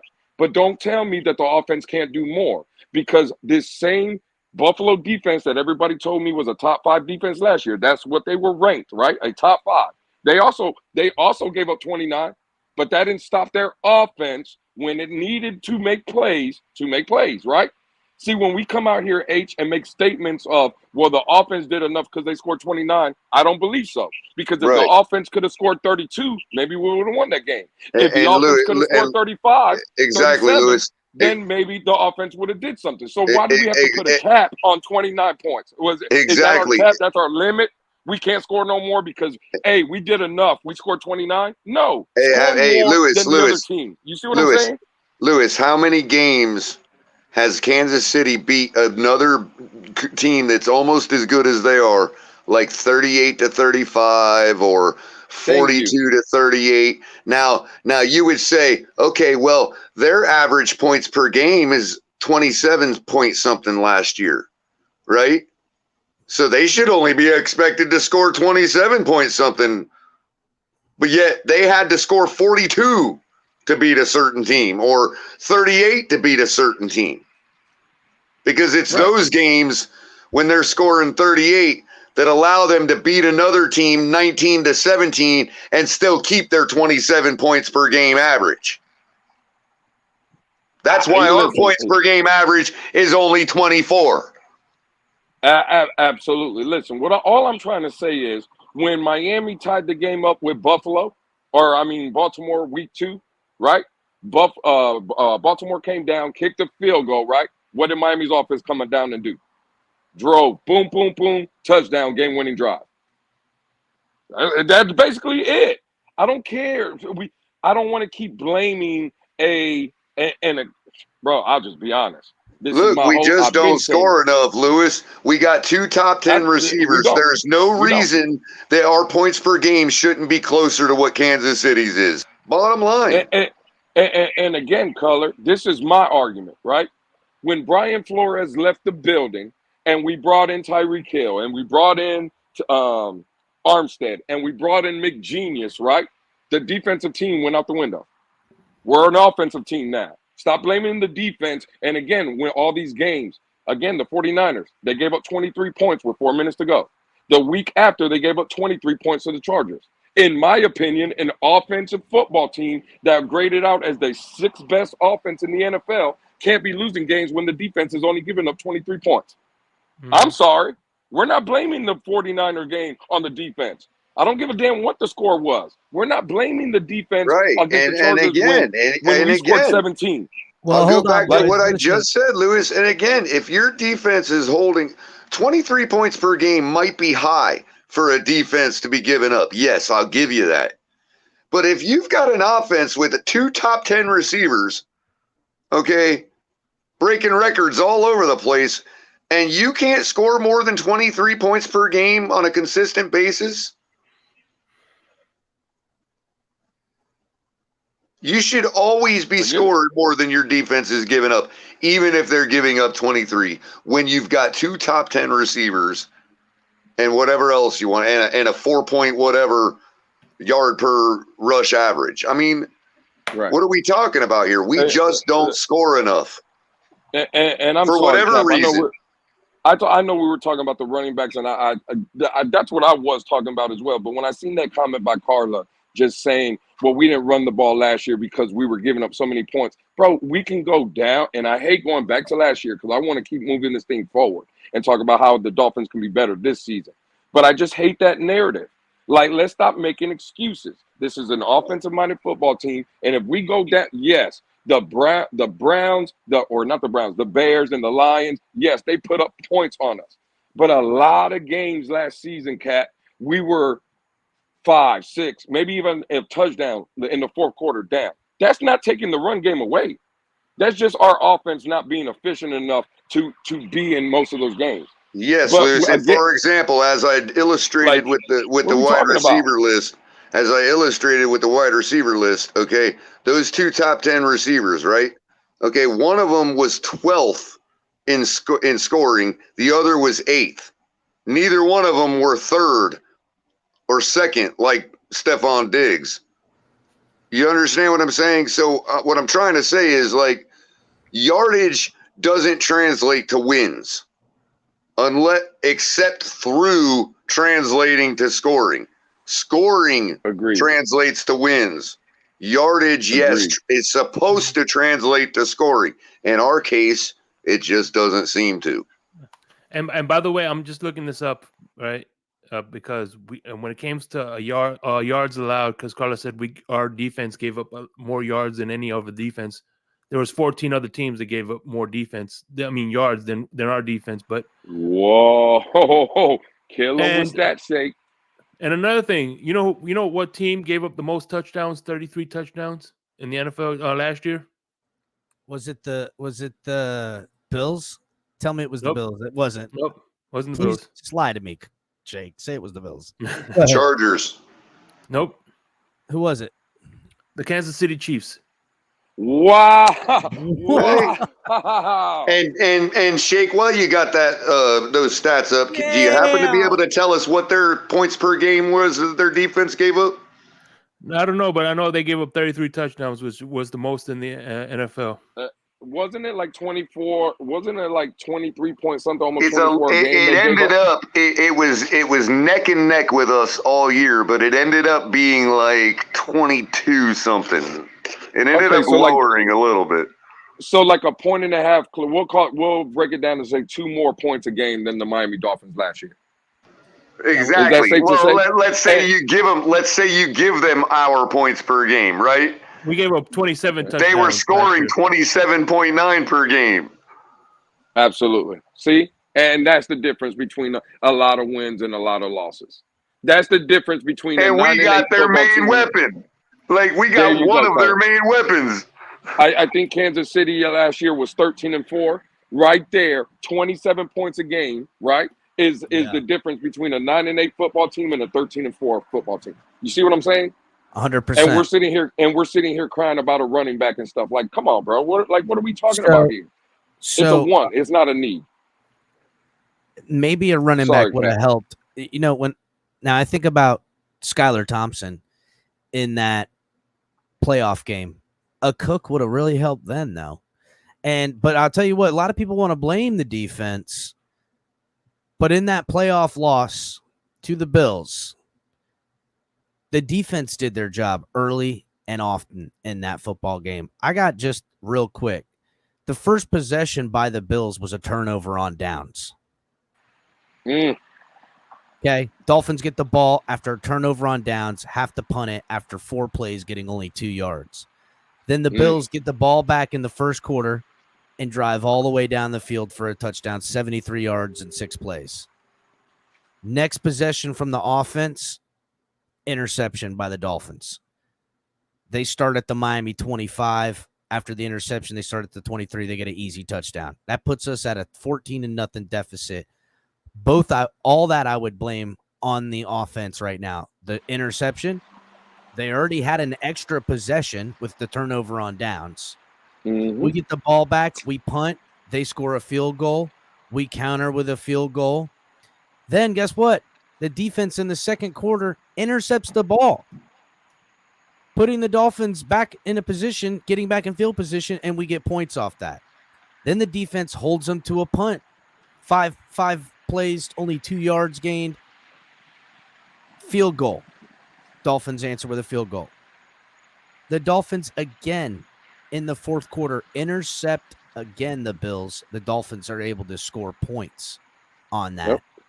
Yep. Then the Bills get the ball back and they drive 54 yards to get a field goal. Ending the half. Let's see, what was the half? It was 17-20 at halftime. Now, the Dolphins defense at that point has given the offense 3 extra possessions with a turnover on downs and 2 interceptions. Now, on both those interceptions, they scored points off of those interceptions, 10 points in the half. So the defense accommodated 10 points, big time, while also holding them not only to getting them 2 interceptions in that, but they held them to, some hard fought. So now, all things considering, the stage, the game, yes, the where it was at. I mean, let's face it, our road average wasn't the greatest, So then, third quarter comes, Dolphins punt the ball, but special teams helps out. Little drop there, Clayton Fedulum makes an appearance. The son of a bitch Fedulum. Mark my words, we will see Clayton Fedulum play on the Dolphins at some point next year. That guy will never leave the Dolphins. He, for whatever reason, is a mid-season pickup, and they bring the guy in. I don't know what his deal is. I don't know, but the son of a bitch makes plays. You don't see him or hear him, and you don't want him to do nothing other than every now and again not be accounted for by the other football team, that when they see him out there, like, who the hell is that? And they don't think about him, and then he ends up recovering a fucking muffed punt where the Dolphins get a 17-yard play for a touchdown. So, or excuse me, no, he takes it for a touchdown. I can't remember. Whatever. Anyhow, the next possession by the Bills, the Dolphins hold them to a punt. Listen to what the Dolphins did in the third quarter, okay? Special teams touchdown. They hold the Bills to 2 punts, back-to-back punts. Dolphins end up punting in between them. Then interception. Bills score a touchdown on it. Dolphins punt. Bills score a touchdown, going 6 plays and 68 yards. Now, that last drive of the third quarter really hurt. Defense is tired. They've been giving them all kinds of opportunities. Even the special teams put points up. Which we probably articulated during the game, you know? Yep. Absolutely. Yeah, for sure. And then in the fourth quarter, the Dolphins opening drive in the fourth quarter, they score a touchdown, keeping the game respectable within distance. And the defense holds them to -3 yards and a punt.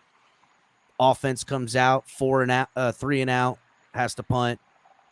Defense holds them to another punt. Offense turnover on downs, end of football game. So tell me how the defense failed that game. Tell me how the fucking defense failed that football game. And look, I want to real quick. I just want to not apologize, but I want to say to Lewis, like, this really ain't about looking backward. This is simply about saying, hey, this is what we need to change. If we expect to be Super Bowl contenders, we have to score more. And this is just to illustrate that we, despite how everybody wants to hype us up, as Capitan just fully articulated, we were not doing the job on offense. I will no say matter this, what Keller. people say. Absolutely. I will say this, Color. Lou, Shake. Yes, sir. With all the injuries and a subpar defensive coordinator, we went into postseason with a fucking Super Bowl ready type of playoff ready defense. 1,000%. That showed up for the playoffs, ready to win games. No matter all the woes and everything that happened on defense last year.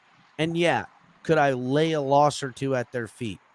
When you break it down as simply as I just did, numbers, remembering how it went down, there is opportunities that this defense gave this offense plenty of times. And there's and again, could we point out areas all throughout the season where if the defense does this thing, we end up snatching that ball game? Sure. Absolutely.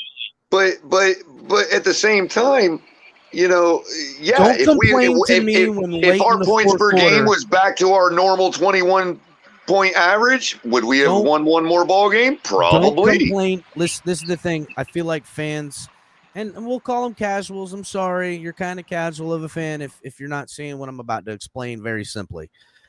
So this can educate you to become non-casual. So pay attention. Okay. Don't complain to me when there's 6, 8, 9 minutes left and you're begging the defense to do something and get a stop when they've already given you 3 extra possessions in the football game. You're supposed to follow through with even one of those to help prevent you depending on them to make an interception. Right. When your special team scores and your defense gives you 3 extra possessions, it is no one else's fault in the 3 phases of football other than the offense. Bottom line. 1,000%. Yeah, absolutely. Even if you get a field goal out of one of those possessions. I mean, and in our case, toward the end of the Buffalo game, even if we'd have got one more first down, we'd have won that ball game. We likely win that ball game if we get one more first down and keep the ball. Absolutely. And that's all I'm saying. If the defense has given you, and I don't care even about no stops or nothing like that. When I look at it, if you're in the ball game, right, in today's age of the NFL where, let's just be honest, there's a lot of teams that score 27 to 30 points a game. It's a scoring league. They're trying to take the defense out of the game. If you mean to tell me in a lot of games your defense is somewhere around 20 to 23 points, I'm blaming the offense. You're doing a damn good job, dog. Period. Exactly. And you know what? It's funny. It's funny to see how many Tua fans ingratiate themselves to Josh Allen. And, I'm not going to throw shade on that guy. He's good. He's the next. And how many other people equate him to Dan Marino, yet we're supposed to blame the defense because our offense let him have another chance? Yeah, and again, see, what I'm trying to do, I'm not even making. You either agree with me if you think it. I'm sorry, Lewis. If you think it was a collapse on our defense and not Josh Allen being Josh Allen, then you must agree with me that Josh Allen is no more than Carson Wentz. Yeah, listen, and I'm not trying to turn this into a Tua issue, right? It was more of a Mike McDaniel issue, if you ask me, because again, take the 2 games that Tua missed, right? Bro, we stopped Minnesota. I would, Cap, you would do the same thing that you just did for the Buffalo game. Do it against Minnesota, and you tell me if that defense didn't play well. I am literally, as you're talking, I am looking for the Minnesota game. You were on my head, dog. I'm looking for it. Which week was it? Was it week 6? I think it was week 6, week 7, something like that. It is week 6. Okay. Like Teddy Bridgewater, I expect Teddy Bridgewater, a 10-year veteran, and Mike McDaniel to put Teddy in the right situation. And again, the man threw for over 300-some yards. It's just colors point. You don't win games by yardage. You win games by points. And Miami didn't score enough points. But we lost to Minnesota late in the fourth quarter. To that point, during the game, we weren't getting blown out. You see what I'm saying? Right, and to that point, some of that yardage, that 300-something yardage, was to his number 1B wide receiver who fumbled the ball while we're taking it down in the red zone. So I agree. here we go. I got the game. It was week 6.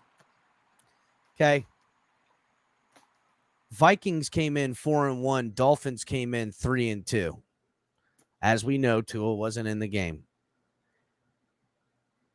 Defense holds them. Vikings get the ball, start of the game. Defense holds them to a 3-and-out. Okay. Then offense comes out. They get 33 yards, but have to punt. Defense comes out and holds them to another 3-and-out. Offense comes out, 13 plays, 80 yards. So I'm guessing they had some fucking, yeah. Okay. So they had 3 back-to-back penalties, a 5-yard penalty, a 5-yard penalty, and a 10-yard penalty. Skylar Thompson gets an 18-yard pass. Then they get another 10-yard penalty. Then Skylar Thompson passing complete. Some other bad stuff, passing complete, and they end up having to punt from Minnesota 42. All that hard-fought yardage where they kind of, failed themselves. They punt the ball. Defense comes out, holds Minnesota to its third 3-and-out in the second quarter. Their Minnesota offense has literally only run, with punts included, 13 plays at this point. Okay? Okay. Dolphins offense comes out with another 3-and-out. Minnesota, with their 4th possession in the game, Dolphins defense holds them to another 3-and-out. Another 3-and-out. That's 4 3-and-outs. Every time Minnesota has gotten the ball, they have ran 4 plays, one of them including to be a punt. They have only gained up to this point in total yardage. Let's see. Hold on. Let me do the math real quick. 15 total yards. 15 total yards of the game. We're in the second quarter. And we're in the second quarter already. We're in the middle. We're in the middle of the second quarter now. Okay. The Dolphins offense gets the ball, drives it 36 yards, and puts up a field goal, being the first to score in this game in the middle of the second quarter. For the first time yet, Minnesota comes out and drives 74 yards and gets a touchdown. Finally, the defense has done their job. Been trying to get you to do it. Dolphins come back. They drive. Hold on a second. Let's see. They get in field goal range. Jason Sanders tries a long 52-yard field goal and misses it. Defense follows it up by stopping them again with a punt on another 3-and-out. So they gave up the touchdown, went right back to the 3-and-out. So in 6 possessions, they drove 75 yards in one of them and got a touchdown, and the rest they've punt. Dolphins come back with the ball and intercept them, and they throw an interception. Then their last possession after the interception, which put them in really short field goal try position, they end up getting an easy field goal to then take it to halftime, leading the Dolphins 10-3. So after all of that, the defense held them to 5 5-and-outs, giving up 1 touchdown, and the interception gave them the field goal. So and you know what all that translated to, Capitan? That translated to a 15-point per game home average for our defense. That's right. So then listen to this shit. Here's the third quarter. Here is the third quarter. Dolphins offense, turnover on downs. The Miami Dolphins defense faces off after the turnover on downs, getting a negative play. Listen, so incompletion, 6-yard pass. Incompletion or a negative 1-yard run. They get a 5-yard penalty, incompletion, holds them to a 3-and-out. Dolphins come back, they get 3-and-out. Punt the ball to Minnesota, another 3-and-out for the Dolphins defense. Another 3-and-out for the Dolphins offense. Another 3-and-out for the fucking Minnesota defense or Dolphins defense against Minnesota. So at this now point, you know why I don't have any faith in Minnesota, bro. and then the Dolphins offense come out. They get 27 yards, but end up having to punt after some penalties. Penalties murderized us in this game, first of all. This is why I'm picking the Lions to win the North. 1, 2, 3, 4, 5, 6, 7, 8, 9, 10 possessions for Minnesota heading into the fourth quarter. Okay. And the Dolphins offense threw an interception and turned it over on downs and missed a field goal, only to have 3 points. And out of those 10 possessions, the other 7 that they didn't score on, the Dolphins held them to 3 and out. They held them to 7 3 and outs. And the Dolphins turnover on downs, interception, and missed field goal resulted in a touchdown and a field goal. Right. I'm going to point out the irony, into the Lewis. fourth, and it's 3-10 heading into the fourth quarter, and the Dolphins defense has done everything. Yep. Lewis, you notice though how those same people that trash our defense also laugh at me for saying the Lions are going to win the North. Isn't that funny? Yeah, absolutely. Well, like, I don't believe in Minnesota, bro. If you think our defense is that bad, then you must think Minnesota's offense is absolutely in the tank. Well, let me finish the fourth quarter, guys, because this is really going to show you how we ended up with 16-24. After the Dolphins punt in the third quarter, Minnesota has the ball. They drive 8 plays, 73 yards, and get a touchdown. So they put together another drive to drive the length of the field to get a touchdown. Now we're down 17-3. Dolphins put together, Teddy Bridgewater puts together a play, gets all the way down there and gets a Mike Gesicki touchdown, 75-yard drive. That's actually, I want to say, is this where Skylar Thompson went down? No, Teddy Bridgewater put together that drive to get us back in the game. Gets us to 16 points, gets us back, or not 16, gets us to 10 points to get us back in the football game right there. And Dolphins defense come out after the Dolphins touchdown and hold them to another 3 and out. What happens the next drive? They drive 62 yards in 8 plays, Miami Dolphins, and fumble the football. After that fumble of them getting a 3 and out in the fourth quarter, putting together a 4-minute drive that ended in a fumble, screwed us, because on that next possession is where Dalvin Cook took it 3 yards and iced that football game. Put us into desperation mode. Teddy Bridgewater goes 3 plays and throws an interception. Dolphins defense come out in a last-ditch effort and hold them to another 3 and out, which the Dolphins then drive 8 plays, 88 yards in a minute and 13 seconds for a touchdown. No huddle shotgun to Mike Gesicki, getting his second touchdown of the game. But it was just too little too late, and we lost that football game. Let me ask you a question, El Capitan. If we don't get that fumble and we score on that drive, we win that football game. Well, let me ask you very specifically, though.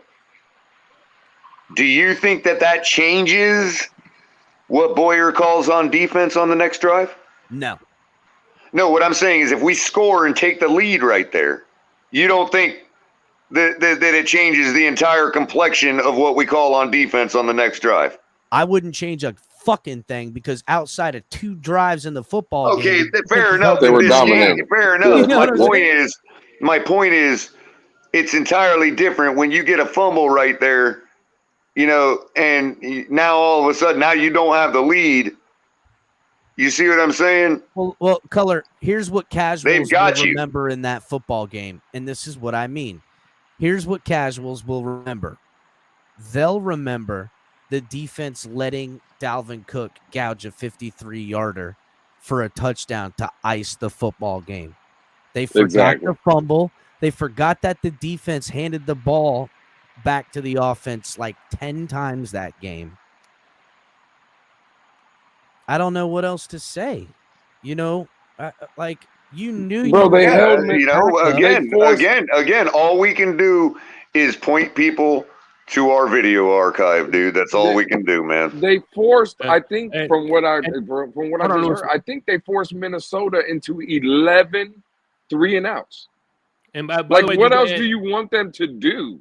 Are you gonna remember? Are you gonna remember the fact that Skylar Thompson got us all the way down to the 15-yard line, and penalties got him back all the way to the 50? Yeah, and then he picked and he up still the first scored on down. that play. He picked Yeah. up the first Yeah. down in that play. He threw like a 24-yarder. Right. Yeah. Now, So it was a quick as grab. short a time as he was in the ball game, look at the yardage he put up. Because you know what people also forget to mention? Yeah, Teddy threw for 329 yards. But look what our quarterback room threw for that game. It's over 400. Yeah, exactly. Yardage don't win you football games. And No. see that I just think it's funny. We're doing these exercises now, Cap, and shout out to you.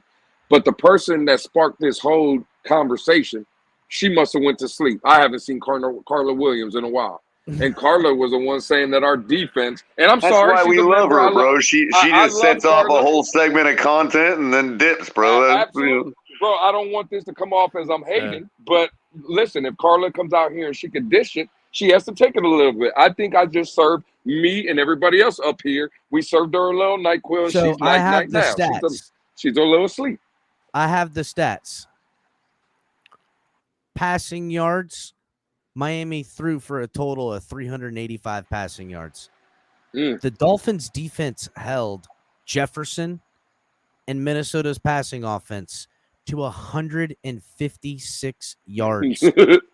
If you take away Dalvin Cook's one run of that football game, that 53 yards, they would have held him. They would have held their rushing attack to 25 yards. They only he had got 25 yards. 73 total rushing yards in that game. Exactly. And you can find a The lot Dolphins of these had games 6 throughout the sacks season. that game. Yes, they did. They had 6 sacks. The Dolphins Yes, they did. destroyed the time of possession by over 11 minutes. Yes, they did. They had 10 penalties that killed us.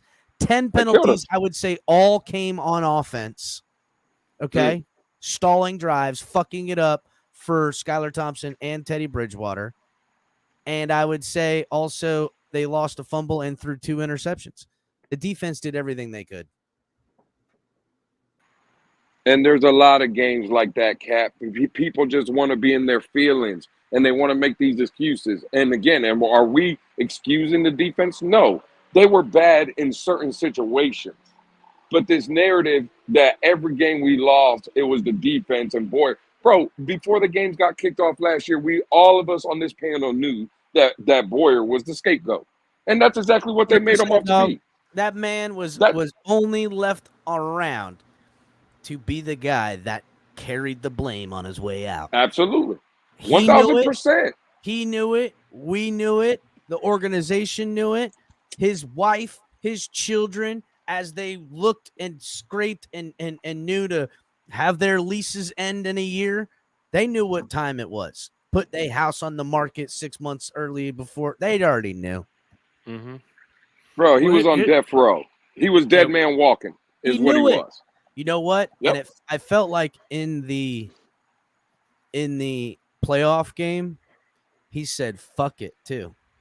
Mm-hmm. I felt like in the playoff game, balls to the wall. See, in Miami though, they don't. It's not the green mile; it's the aqua mile in Miami. Yeah, or the orange brick road.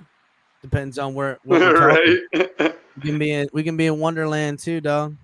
No, There's like a I said, pink flamingo slip.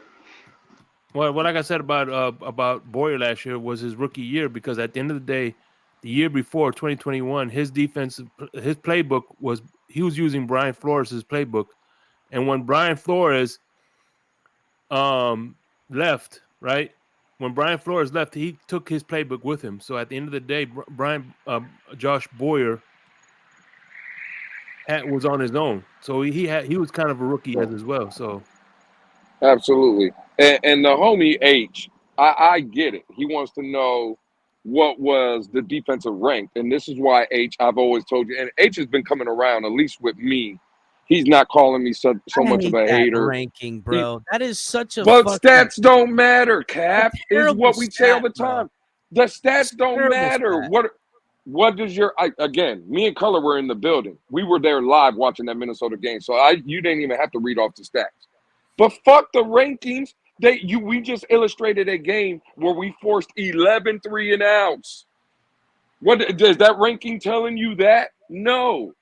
Oh, my eyes told me. I didn't sit in that stadium in fucking 95-degree weather wondering about what the defensive ranking was. I was wondering why the fuck the offense couldn't score the goddamn ball. You see what I'm saying? They gave up a total of 234 yards, and 53 of it was one run from a running back. That's the a defense fact. shut them the fuck out, dog. They shut it. If you take away the one run, they've got like 175 yards.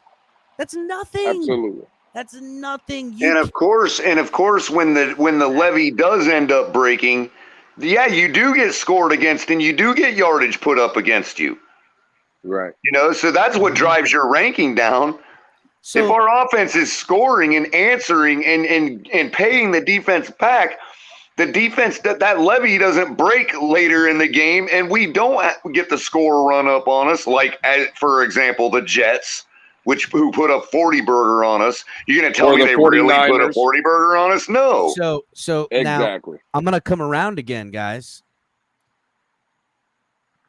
That type of football game that we just saw in the stats that got lost. Two things. Here's the question. The defense, as great as it played, I do expect even better than that. Day in and day out. Agreed. And besides the fact, hold on, Color. Sorry, man. Plus, healthier, new defensive coordinator. What I expect to see from him, Xavier Howard, this 2 and 4 high shell, keeping things in front of you. They're going to scheme up ways to let Howard freelance in the back and watch quarterbacks and jump routes. They're going to scheme up ways to let Ramsey creep up underneath and come in off the edge and blitz. Those types of things, even more impactful football plays. Anyhow. But I was just saying, and I'm sorry, I didn't mean to interrupt you, but I wanted to add that, the defense is the reactive side of the ball. You guys got to realize even the worst offense has the advantage by knowing the play. So hold on. Again, we can expect that already currently constructed football team. Agreed. But we do know or can almost expect is Tua to miss some time. That's going to happen. He's going to miss some games. We're going to see the Skylar Thompson show 2.0 or the Mike White Miami Dolphin Mike show at some point. Would a Dalvin Cook, first of all, Dalvin Cook on the Dolphins in that game, I can't say, yeah, he gets the 53-yard whatever or something like that. But I can say that we only rushed for 70-something yards. If Dalvin Cook's in that game, he's helping out Skylar Thompson, Mike White, or whomever in a big way offensively, just being there for running and checkdowns and all the other shit. Is that something we need? Well, to be fair, Capitan, let's look at that. What was Dalvin Cook's passing production that game? Or did he offset the? But hold on, is what we would get by adding a Dalvin Cook for not just Tua, but for the games Tua potentially could miss in those guys, or is the uptick that we can already project from the defense going to be enough to not even need a Dalvin Cook? What do you think? I think the defense is going to be much better. Listen, if we're going to go down this road, right, I can easily say if Tua's going to miss games, I won't debate that. Then that also means that Dalvin Cook will miss games because that's what he's proved. Like, again, I don't think so. The only thing that scares me about A-Chain that I would give Dalvin Cook the edge on. Won't give him speed. I think A-Chain from a pass catching ability, I think he can do just as much as the Dalvin Cook. The only thing that would concern me is Size. A-Chain's blocking ability. Not even And size. size. Yeah, Picking up blocks, right? Picking up blitzers and stuff. I think Dalvin would. That's where Dalvin would really help this team, in my opinion. But other than that, like, do we need Dalvin to be an outlet for Tua or Skyler or Mike White or whoever? No, I think A-Chain, Mostert, Wilson, hell, Color says it all the time. We have a running back on this roster that was 10 for 10 in receptions in one game when they threw him the ball. And Myles Gaskin. Like, again, we don't need Dalvin Cook for that. I'm sorry. Like, I think the defense is going to be better with everything you illustrated, Cap. Fangio, Ramsey, the likes, Xavier Howard, all the guys were getting back on defense. Bro, to sum up the argument, I guess, about the Dalvin Cook, at least for me, it's a want. Do I want him? Yes. Do I need him for this football team? In my opinion, I do not. And that's where it boils down to, at least for me. It's a want or a need. Yes, it's a want. It's not a need. I mean, and that's just where I see it. I completely agree with you. I want him. I don't think we need him. And I'm not going to change my expectations of this football team without him. Facts. Because of the defense, because of where we already sit offensively. Now, what the fanatic would say is this team is 10-11 wins right now. This team with Cook is AFC East champs. I'm saying I'd hold it there too, but I'm not opposed to putting this man on this football team and saying, yeah, now I'm going to hold you even more accountable. I say bring them. I say bring everybody. Get them all. But I don't want to break the bank for them. You know, there was a number thrown around. I want to say I seen it in chat. I thought it was Nick. Big Nick said it. 2 years, 12 million. You know, 2 years, 13 million, 10 million guaranteed, and 10 million up front in the signing bonus. And you can maneuver the costs of the 2 years. We could carry some more that we could pay half this year and half next year. You know what I'm saying? I would like that contract. I'm not opposed to that because think about it too. Even if you kept him this year and we had to finagle a little bit of money around, next year you've got nobody under contract other than young guy, one, A-Chain. You might as well start with A-Chain and Cook next year and get other young guys, and hopefully A-Chain takes the reins and Cook, you know, the passing of guard happens. I could really see that being the way to go, a 2-year deal with a guy like Cook, giving him $10 million up front for 2 years and saying, stay here for the next 2 years, and you're gonna cost us $5 million against the cap this year and $6 million next year, or whatever the fuck it is. You know what I'm saying? Or vice versa, 4 this year and 6 next year, or some shit. 6 now, 4 next year. I kind of like that deal, and it leaves it open ended. And you know how Chris Greer does his contracts; he could be a 1-year deal, but we've already paid the money and deuces. Which I don't see why you would, because you don't have any running backs under contract other than A-Chain next year. So, or actually, you do have Raheem Mostert on a 2-year restructure. So, but yeah, you know, I kind of like that. What do you think? Yeah, I would be fine with something like that. Absolutely. Mm-hmm. Again, I'm just just the not 2-year trying to window paint the anyhow. If everything goes right according to plan, you're gonna want to roll it back a third time with a tweak here and there. And I'm saying even, you know, Christian Wilkins is brought with you don't extend them, you franchise tag them. If that's the case, you know, you have to look at it case by case. That deal that Big Nick just proposed is actually along the same lines of what you've been saying, but actually a little better. He found a way to save a little more money than you were even willing to. You were talking what, 4 or 5 million up front and 8 after incentives, you know what I mean? But he's talking, you know, a flat 5 million guaranteed each year with the ability to get another, what, 1.5 each year, you know? Another 1.5, 2. Yeah, I kind of like that. And it kind of solves multiple problems, and it has a little bit of foresight for next year. Now, are we all going to kick ourselves in the butt if he comes in here and he's no Sean Marino? Yeah. But at least this year, you don't have to worry about him going down and your entire running back room is now decimated. You know what I'm saying? You still have You Wilson could also or put Mostert. you could also make the 10 million guaranteed but contingent. In other words, 5 per. You know what I mean? Exactly, but you give him 10 million up front though, Color. That's the signing bonus, 10 million up front. Right, So yeah, I don't know. suppose, I don't yeah. know how the language works that if I gave him 10 million this year up front, would I be on the hook after cutting him? Say he's injured and can't make it and I can cut him. Right. Next year, do I get half of that back for my cap? I don't know.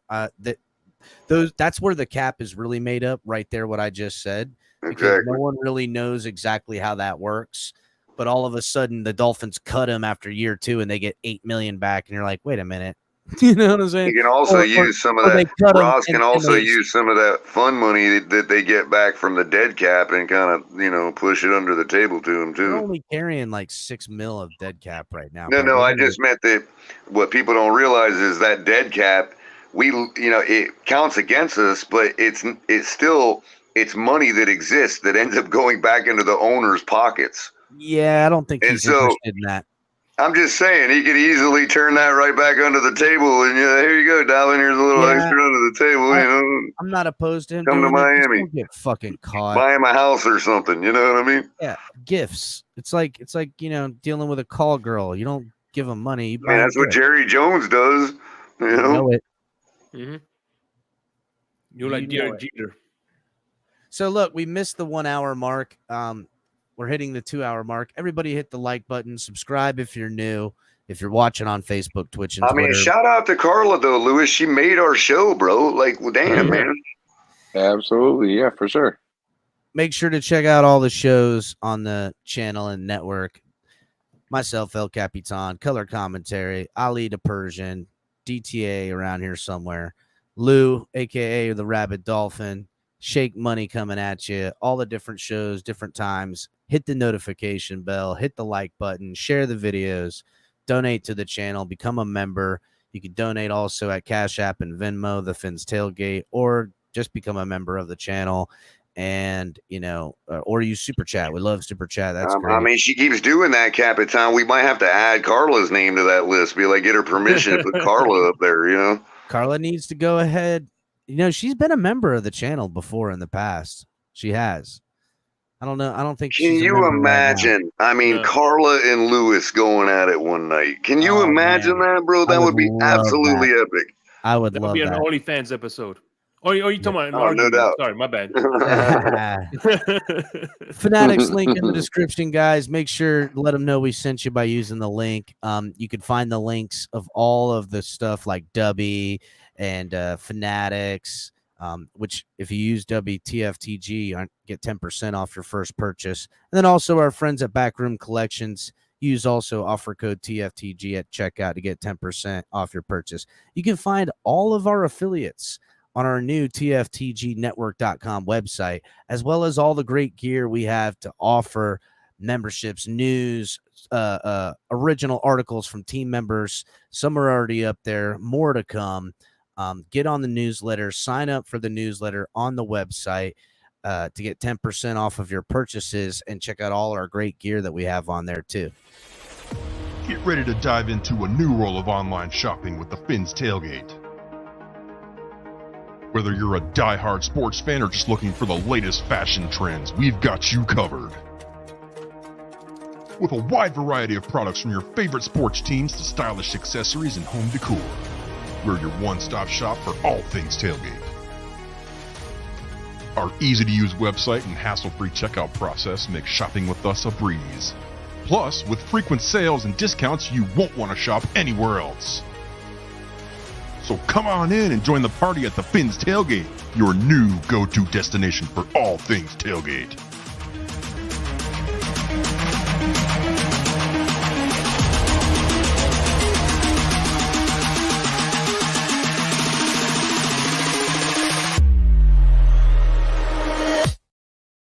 So yeah, guys, make sure you're checking out TFTG. Shout out to Flavor J, newest member in the crib.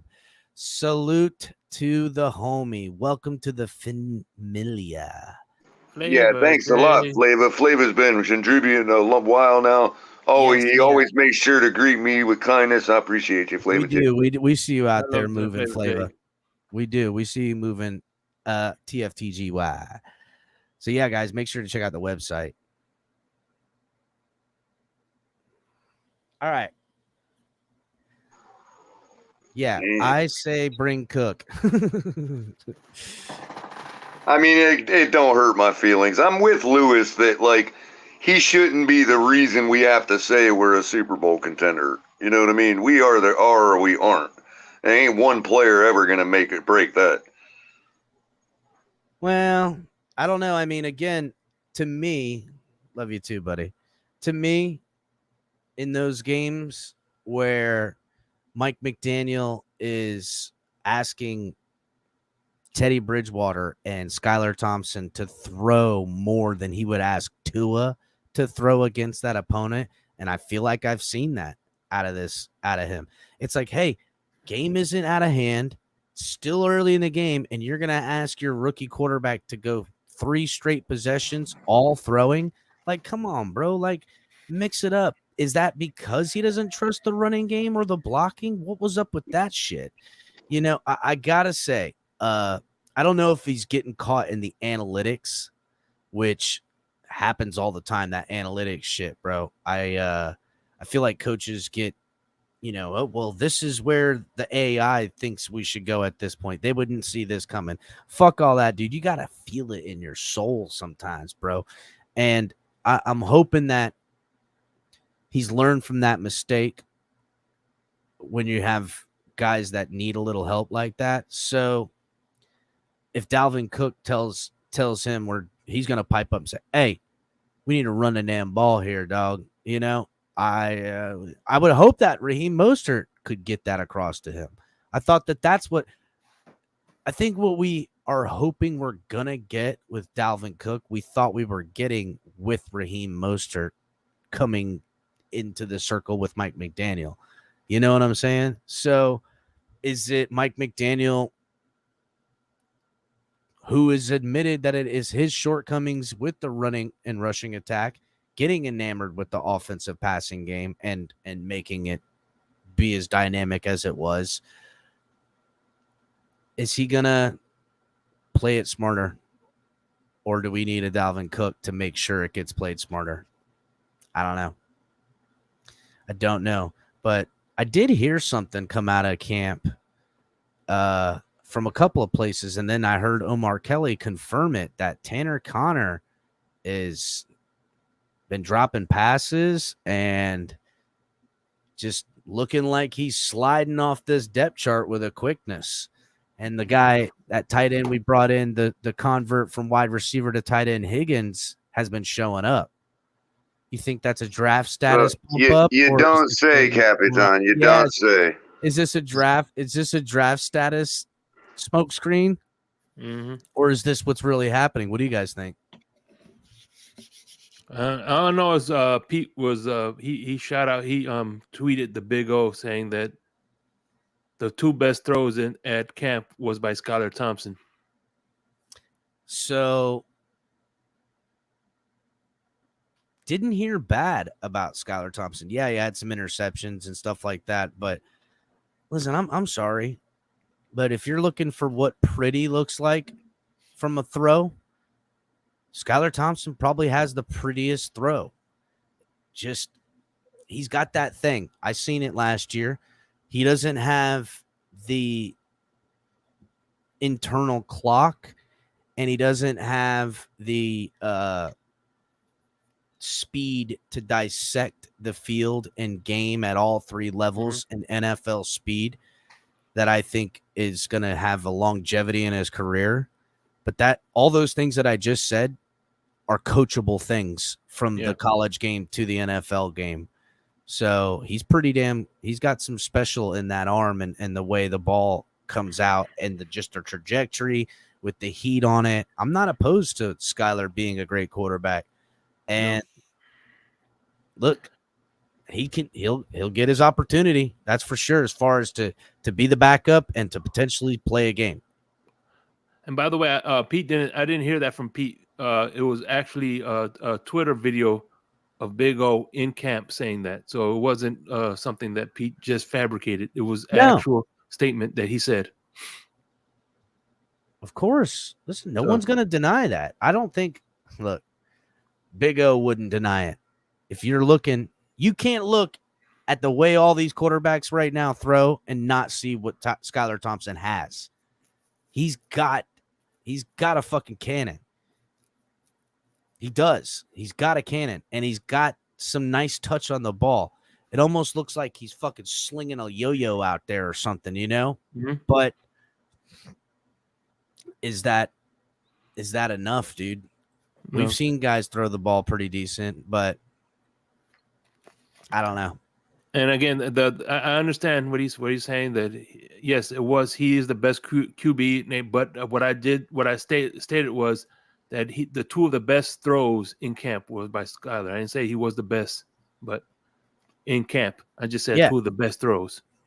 Yeah, he had two of the best throws. Again. Yeah, that's what I said. And yeah, AR-15 does have a fucking cannon. He does, and he's a freak athlete, which to me, if I was a team not looking to win now, but looking to figure it out over the next 3 years and hopefully have lightning in a bottle, that's the guy you take a shot on right there, bro. You do. Because if you can figure out, dude, he's terrible at throwing touch on the football. He has the worst touch on a football I've ever seen. It's terrible. But if you can get a good quarterbacks coach with him and train that guy up on mechanics and learning how to like take some off the football, you could have quite the fucking football player right there, dude. That guy is pretty talented as a runner and with arm strength. You know, rarely does someone come rolling in there and they got it all. You know, even Patrick Mahomes had to sit behind a little bit because he needed to learn the system of what they needed and stuff like that. Yeah, okay, I get it. In that one game he played at the end of the year, he looked pretty dynamic, and that's why they moved off of Alex Smith. But still, man, you gotta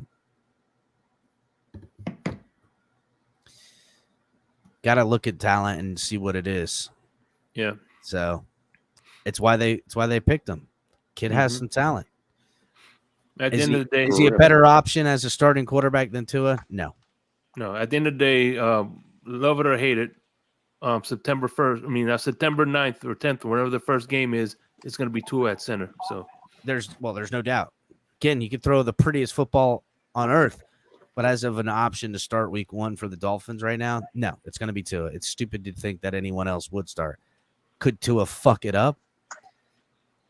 And by the year's end, it's Skylar Thompson rolling out as QB1. That could be.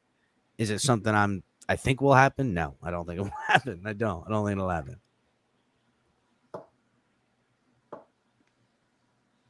You gonna say something, Lou?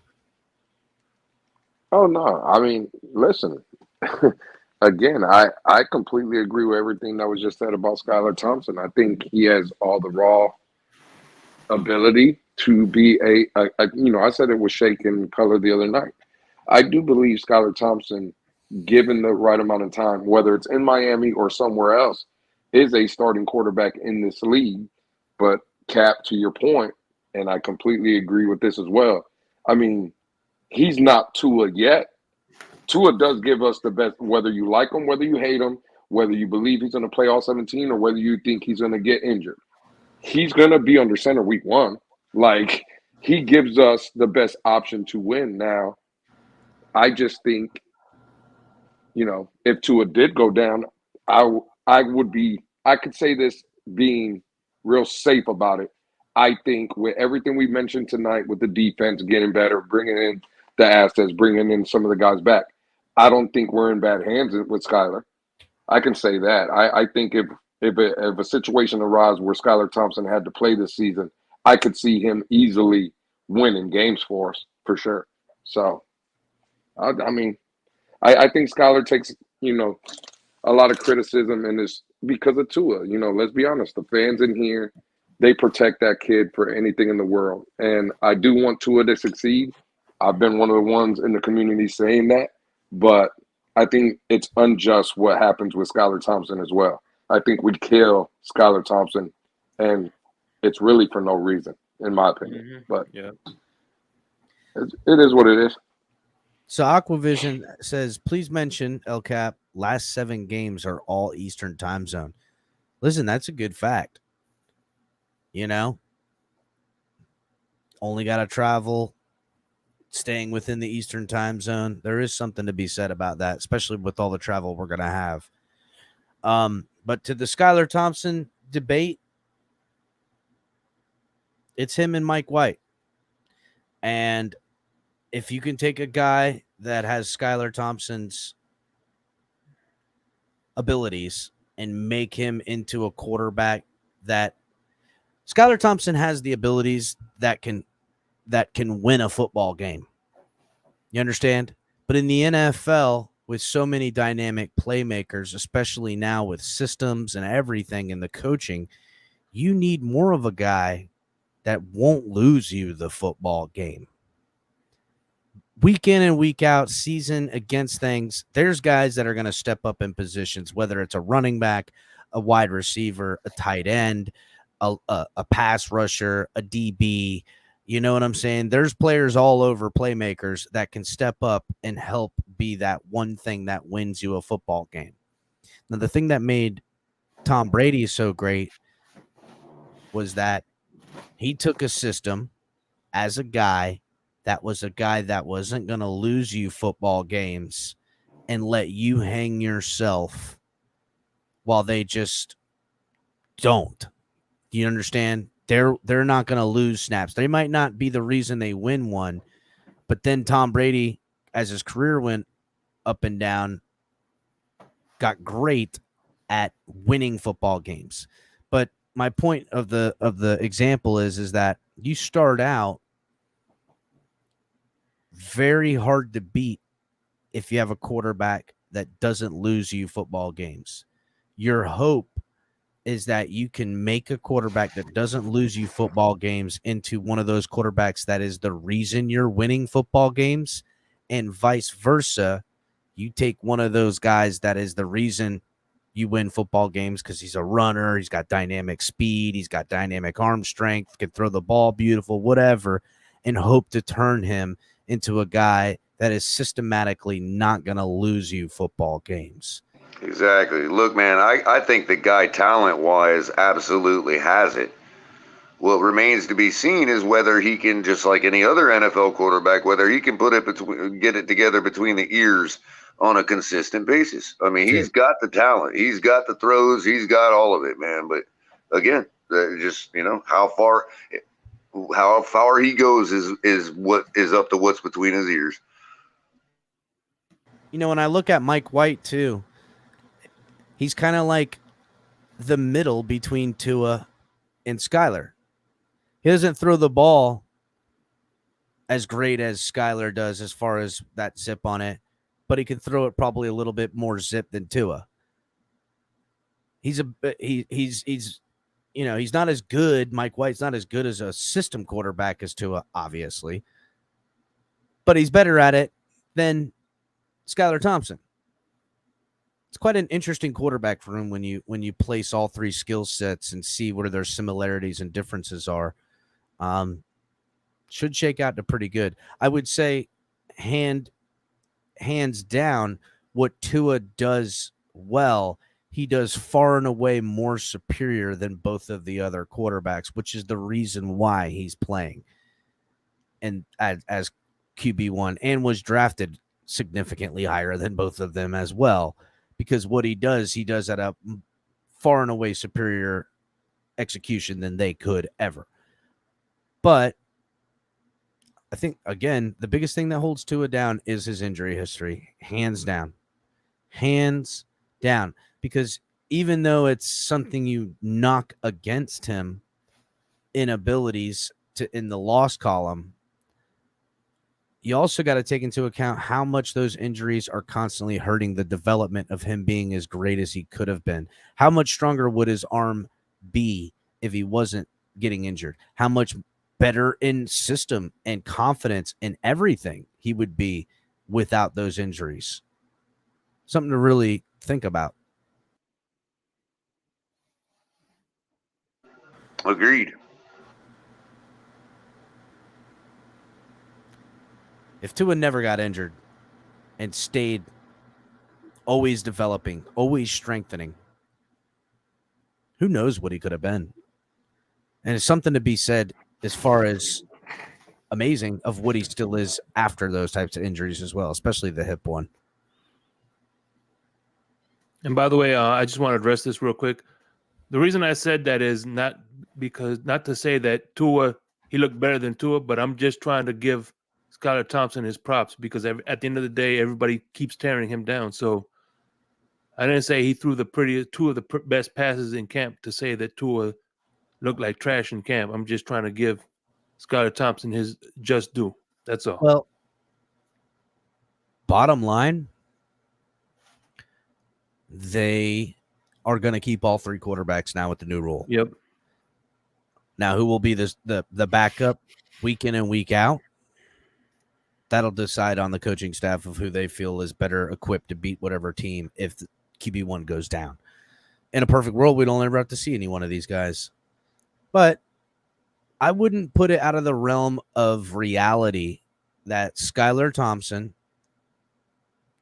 is held on this football team, even if this rule wasn't here and they would choose him over Mike White as a potential contingency plan to pivot if Tua didn't work out. And what I mean by that is even in the most simplest of placeholders or just a wash football season 2 years from now because Tua washes out for whatever reason, a guy like Mike White that throws the ball, or excuse me, a guy like Skylar Thompson that throws the ball the way he does,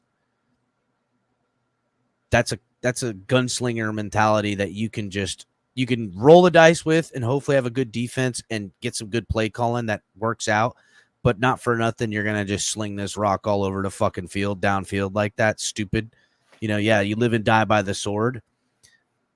But it could also work as a placeholder, as a tear down, too. If this team falls apart and it's in year 3 and Skylar Thompson's your starting quarterback, you might just say, listen, we're pulling this bitch to the studs. It didn't work. We got a new GM. We got a new fucking head coach. We got, you know what I'm saying? Like that's the breaking case of glass of emergency. If the guy doesn't develop any more than just middling from what he is, he's an exact type of quarterback that is these types of journeyman guys that get blamed for everything in a blow-up season, where he's QB1 with inferior talent, with a new coach and new GM that are obvious placeholders with bad drafting, and they're trading back. And you know what I'm saying? Like, it's a shit show at that point. He's just Ryan Fitzpatrick is what I'm saying. Now could you catch lightning in a bottle and him be a real Ryan Fitzpatrick and he's taking the fucking Bills to the playoffs? You know what I'm saying? He has that ability as well, I think. And by the way, I want to give a quick shout out to my brother from another mother, Mr. Miami 305. I hope you're enjoying some Hennessy and some cigars tonight, baby. Salute. Salute, salute, salute. For sure. See, I think H is not hearing me. I didn't say Tua hasn't gotten any better. I'm just saying, imagine what Tua would have been without the injuries.